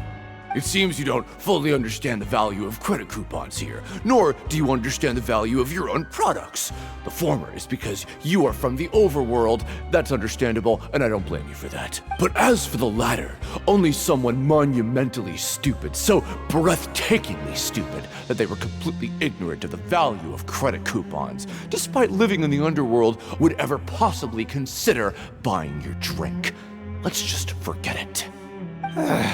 Anyway, that's how he rejected my proposal and asked me to come up with another solution with the condition that it doesn't cause any trouble for him. Can you believe that guy? Well, he is the head honcho here. Not much you can do about that. We met him too and could tell that he's the kind of guy that's hard to pin down. Fine. I know I should just let it go. I'm on his turf after all. His house, his rules.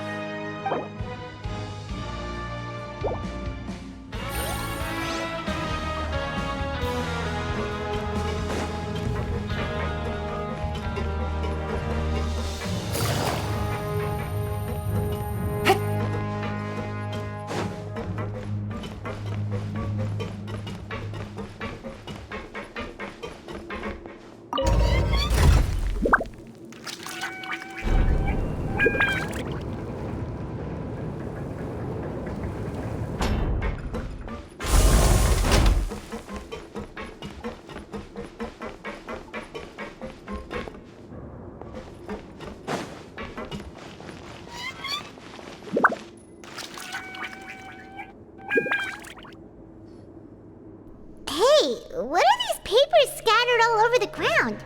Are they registration forms or something? Maybe not. Every page has the Fontaco symbol on it. Maybe it's some flyers from the company. Okay. But if someone catches us, they could accuse us of trying to steal the company's secrets, couldn't they? Oh, you're right. Guess there's nothing to worry about then. Let Paimon have a look here. Without assistance from the Fontaine Research Institute, development of the new product has been slow, and some researchers on the project have voiced concerns. We have no choice but to let the new product undergo the first phase of promotional trials without a designated name or packaging. We will adjust the direction of future development according to feedback. We have decided to only conduct closed, small-scale trials for the time being. Sure doesn't seem like anything unusual. The company is just trying to develop some new products besides Fanta. But it sounds like things aren't going well at all. Let's put these papers back where we found them and make it look like nobody went through them. Okay, good.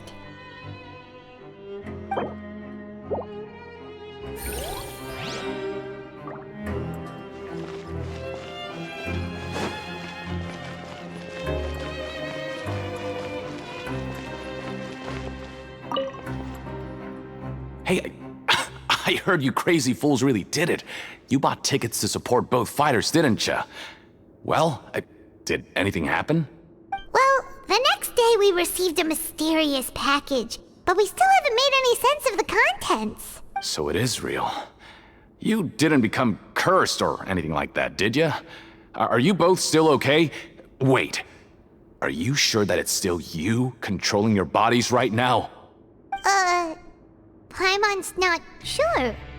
What do you think, Traveler? Is Paimon still Paimon? Oh, okay. Well, that's good. Yeah, you two don't seem to have changed at all. But I wouldn't let your guard down just yet. Still, I didn't expect you would actually do it.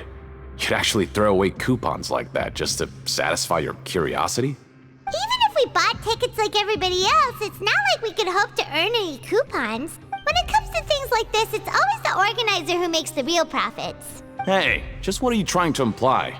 The Pancration Ring is an honest business, and we really don't make much from selling tickets. We make so little that even the current tournaments can only be held thanks to funding from the producer of Fanta. Oh, so it's the company that manufactures Fanta sponsoring the events? Paimon thought all of this was thanks to the Duke's support. Let's just say it's a mutually beneficial arrangement. They reached out to us first, hoping to promote Fanta products in the forges of Meropid. Anyway, you try and take extra good care of yourselves these next few days, you hear?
Without even thinking about it.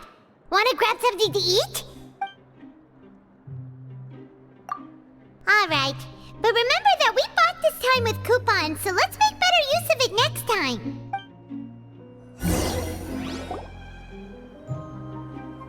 Oh, just a regular meal set. Guess Paimon shouldn't get her hopes up. What would you like to do this afternoon?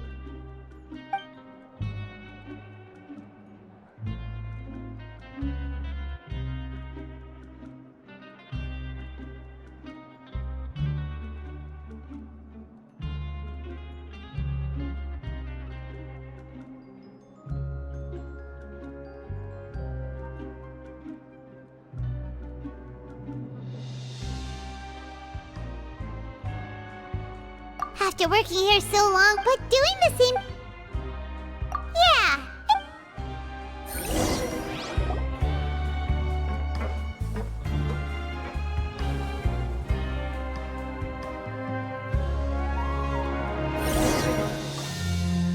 A mysterious box?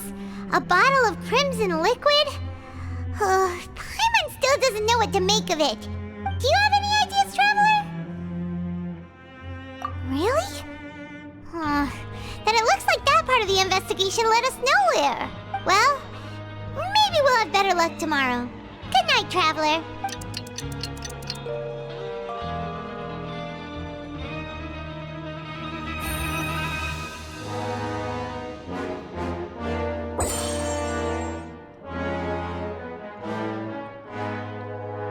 Okay, so we've investigated 2 of the hidden rules.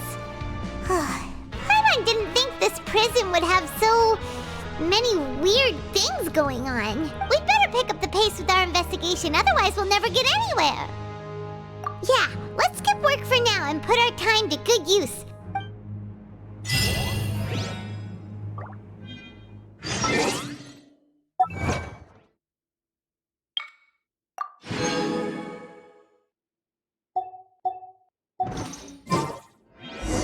I got a new letter from an informant.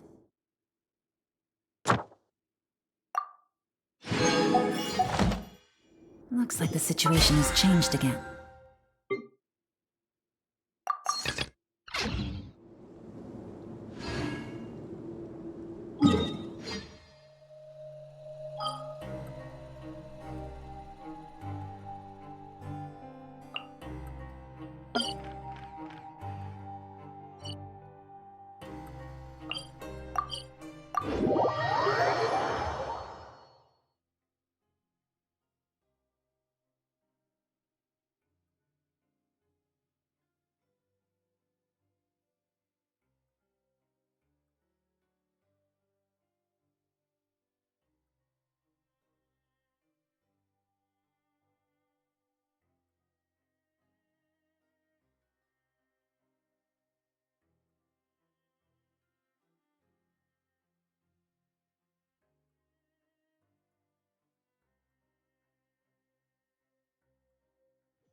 Ad Astro.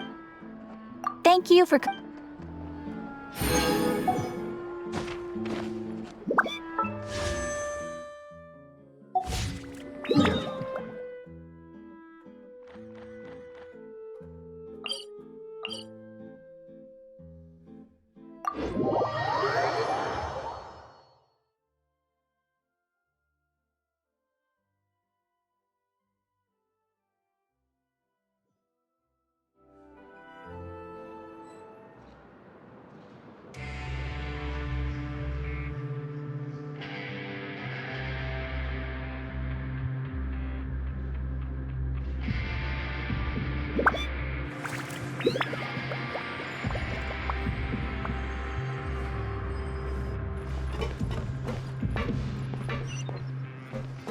I want to go on a vacation with Galvana. Hey! Isn't that Vidoc over there? Huh. Is it just Paimon, or are there fewer people than usual here today?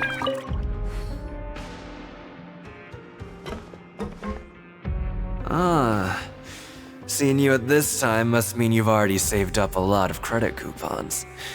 Or at least enough to skip work.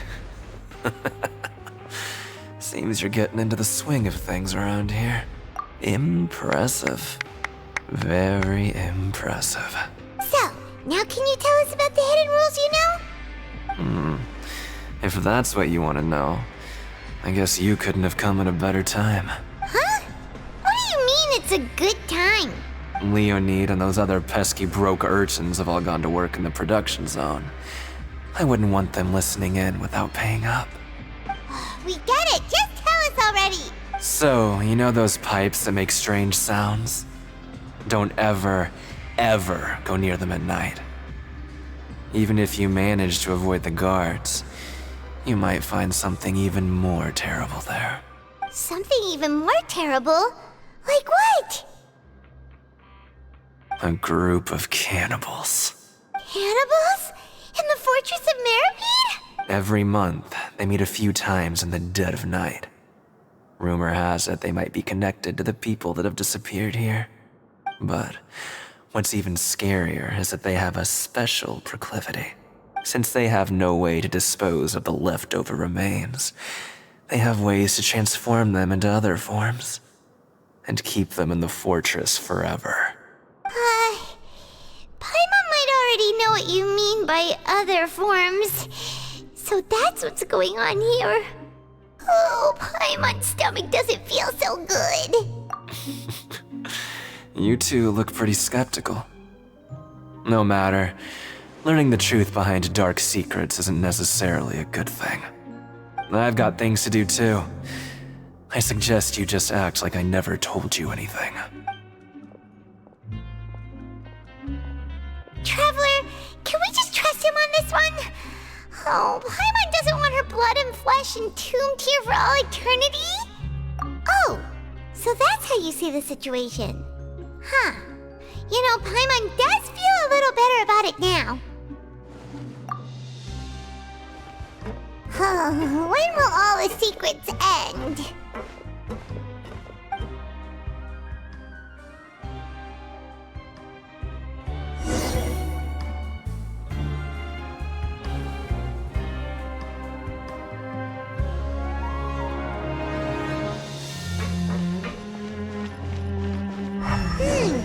Vidok isn't here. But the guys who went to work in the morning are back. Let's go ask them! Just stay away from me.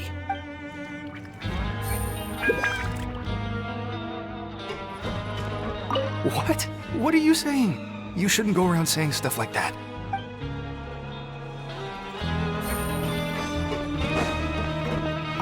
What are you talking about? Listen, you should keep your nose out of other people's business.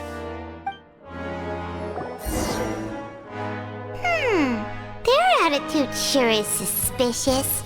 Like they're trying to avoid us.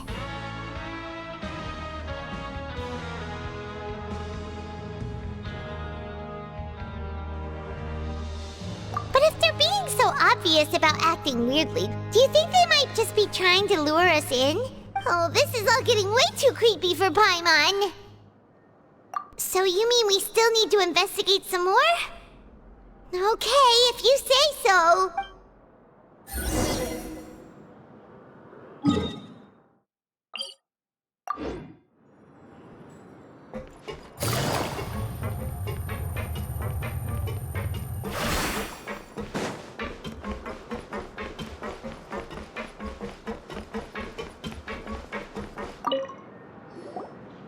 Hello, Fielding.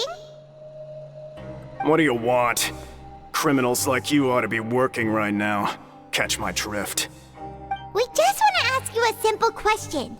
Have you ever discovered anything odd during your nighttime patrols? Why are you asking about something like that? Whatever happens at night isn't your concern. All you need to worry about is getting enough sleep. Well... Right! We've heard it happens a few times every month. Paimon has sensitive ears, so it makes it hard to sleep. Really? I see. But it's not like I'm on duty every night. And now that you mention it, I recall my colleagues talking about something like that before. They say that strange things tend to happen at night on pipe cleaning days. Lots of us don't willingly take those shifts. So, what happens at night on pipe cleaning days? They just conduct regular cleaning of the fortress's drainage facilities. There are 3 pipe cleaning days per month, and it just so happens that today is one of the scheduled days. You can try to confirm the sounds tonight if you want, and if they're real, then I can report the issue to my superiors for you. Oh, okay. Then we'll keep both ears out tonight. If that's all, then I'll be leaving now. I advise you not to try anything funny, though. Even if I'm not on duty tonight, someone will still be watching you. Don't worry, we don't want any time added to our sentences. Oh, he left. So what do you think about the pipe cleaning days he mentioned? Right, both are a possibility. But Fielding did say that tonight is a cleaning night.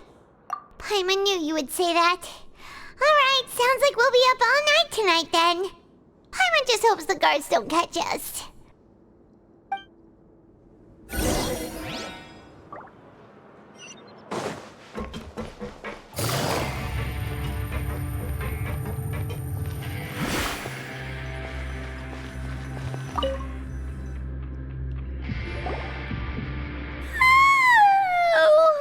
I'm so tired. But we can't sleep yet. They'll be cleaning the pipes tonight, so it's the perfect chance for us to investigate. Whatever. Just be sure to wake Paimon if she dozes off. Paimon's worried something might happen if you go alone. Huh? Traveler? Did you fall asleep already?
Traveler, come on, wake up!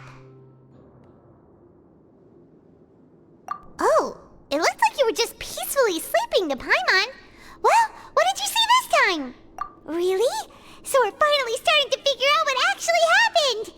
But what about the cannibals? How do you explain them?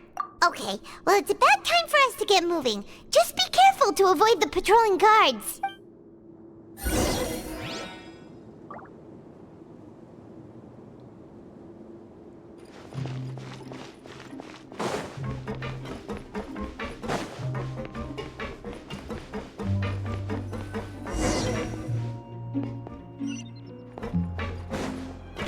Careful! We'll get in trouble if the guards catch us!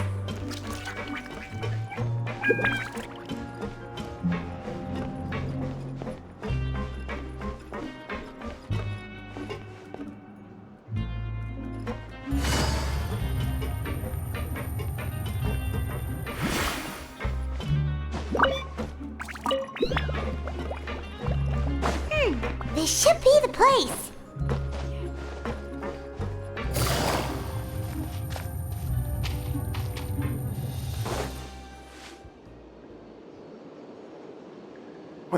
I know you.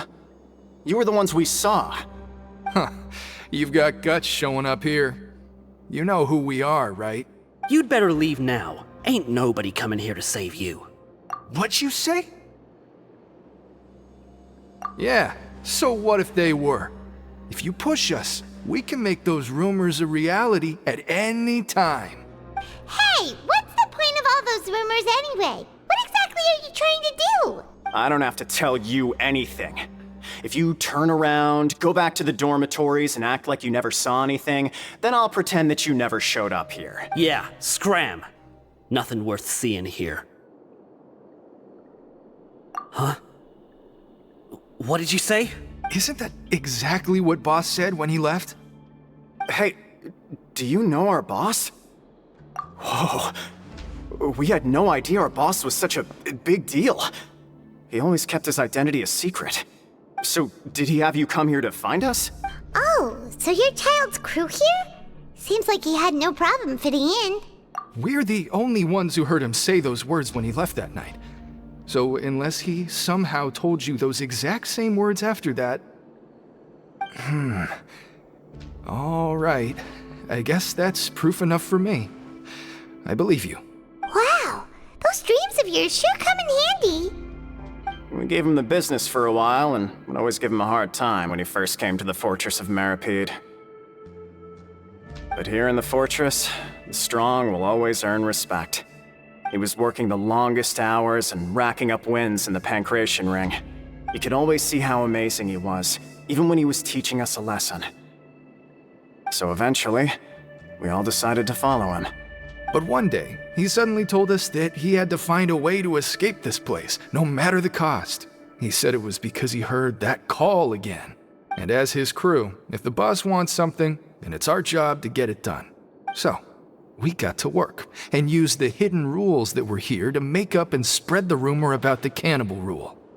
We just wanted to give him a better chance of escaping on a night after the pipes had been cleaned. Oh, thanks to your rumor, nobody would want to come anywhere near here, prisoner or guard. Wow, it sure is easy to exploit people's fear of the unknown. But has a child already escaped? Why are you all still coming here after pipe cleaning day? Because as far as we know, the pipe he went into isn't actually an exit. It should be a dead end.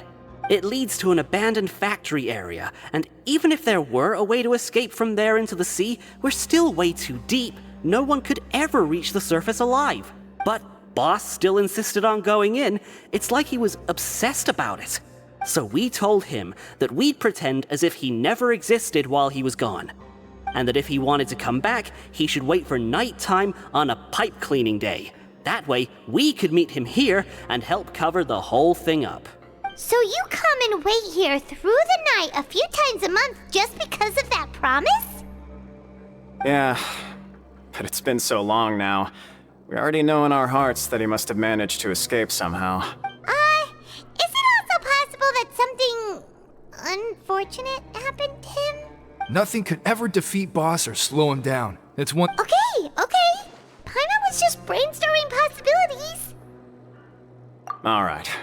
Keep quiet and follow us.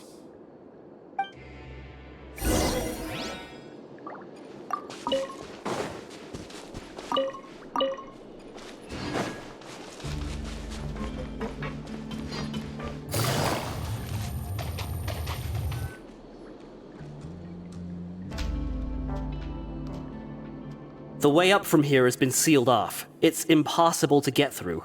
Boss left by going down from here. It wasn't full of water at the time. Later, we came back hoping to have a look. That's when we found out it had been completely flooded. It's impossible to navigate unless you're an extremely skilled diver.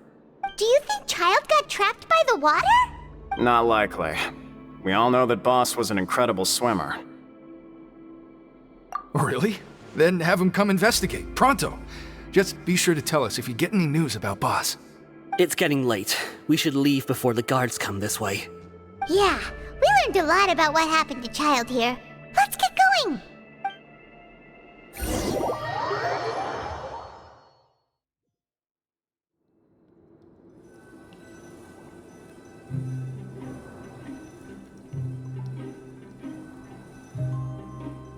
Navigating the world is a whole lot easier with a few different identities to choose from.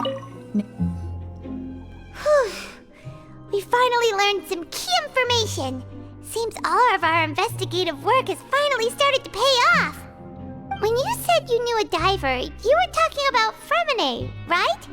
If we ask Linny, he'll definitely have Fremine help us. Ugh. Why is Child like this? What was he doing going into the pipes?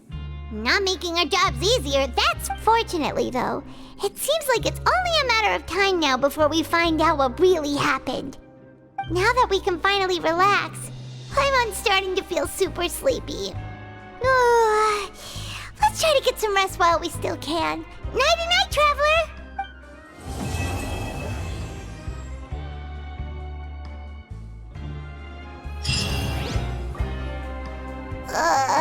It's morning already? Oh, Paimon still needs more sleep.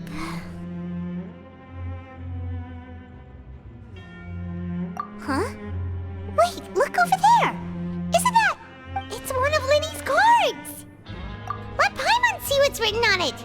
Maybe you haven't heard, but today is the monthly free day. Everyone has the day off today, which makes it the perfect time to do some investigating. It's been a while since we last talked. Have you been making any progress lately? Let's meet at our usual spot in the factory area before lunchtime. I have new information. Ooh, today's our lucky day. We have the day off. From the sound of it, Lenny's been making progress with his investigation. Wonder what he's discovered. We still have some time before we meet up. Let's talk with the people here for a bit more before we go.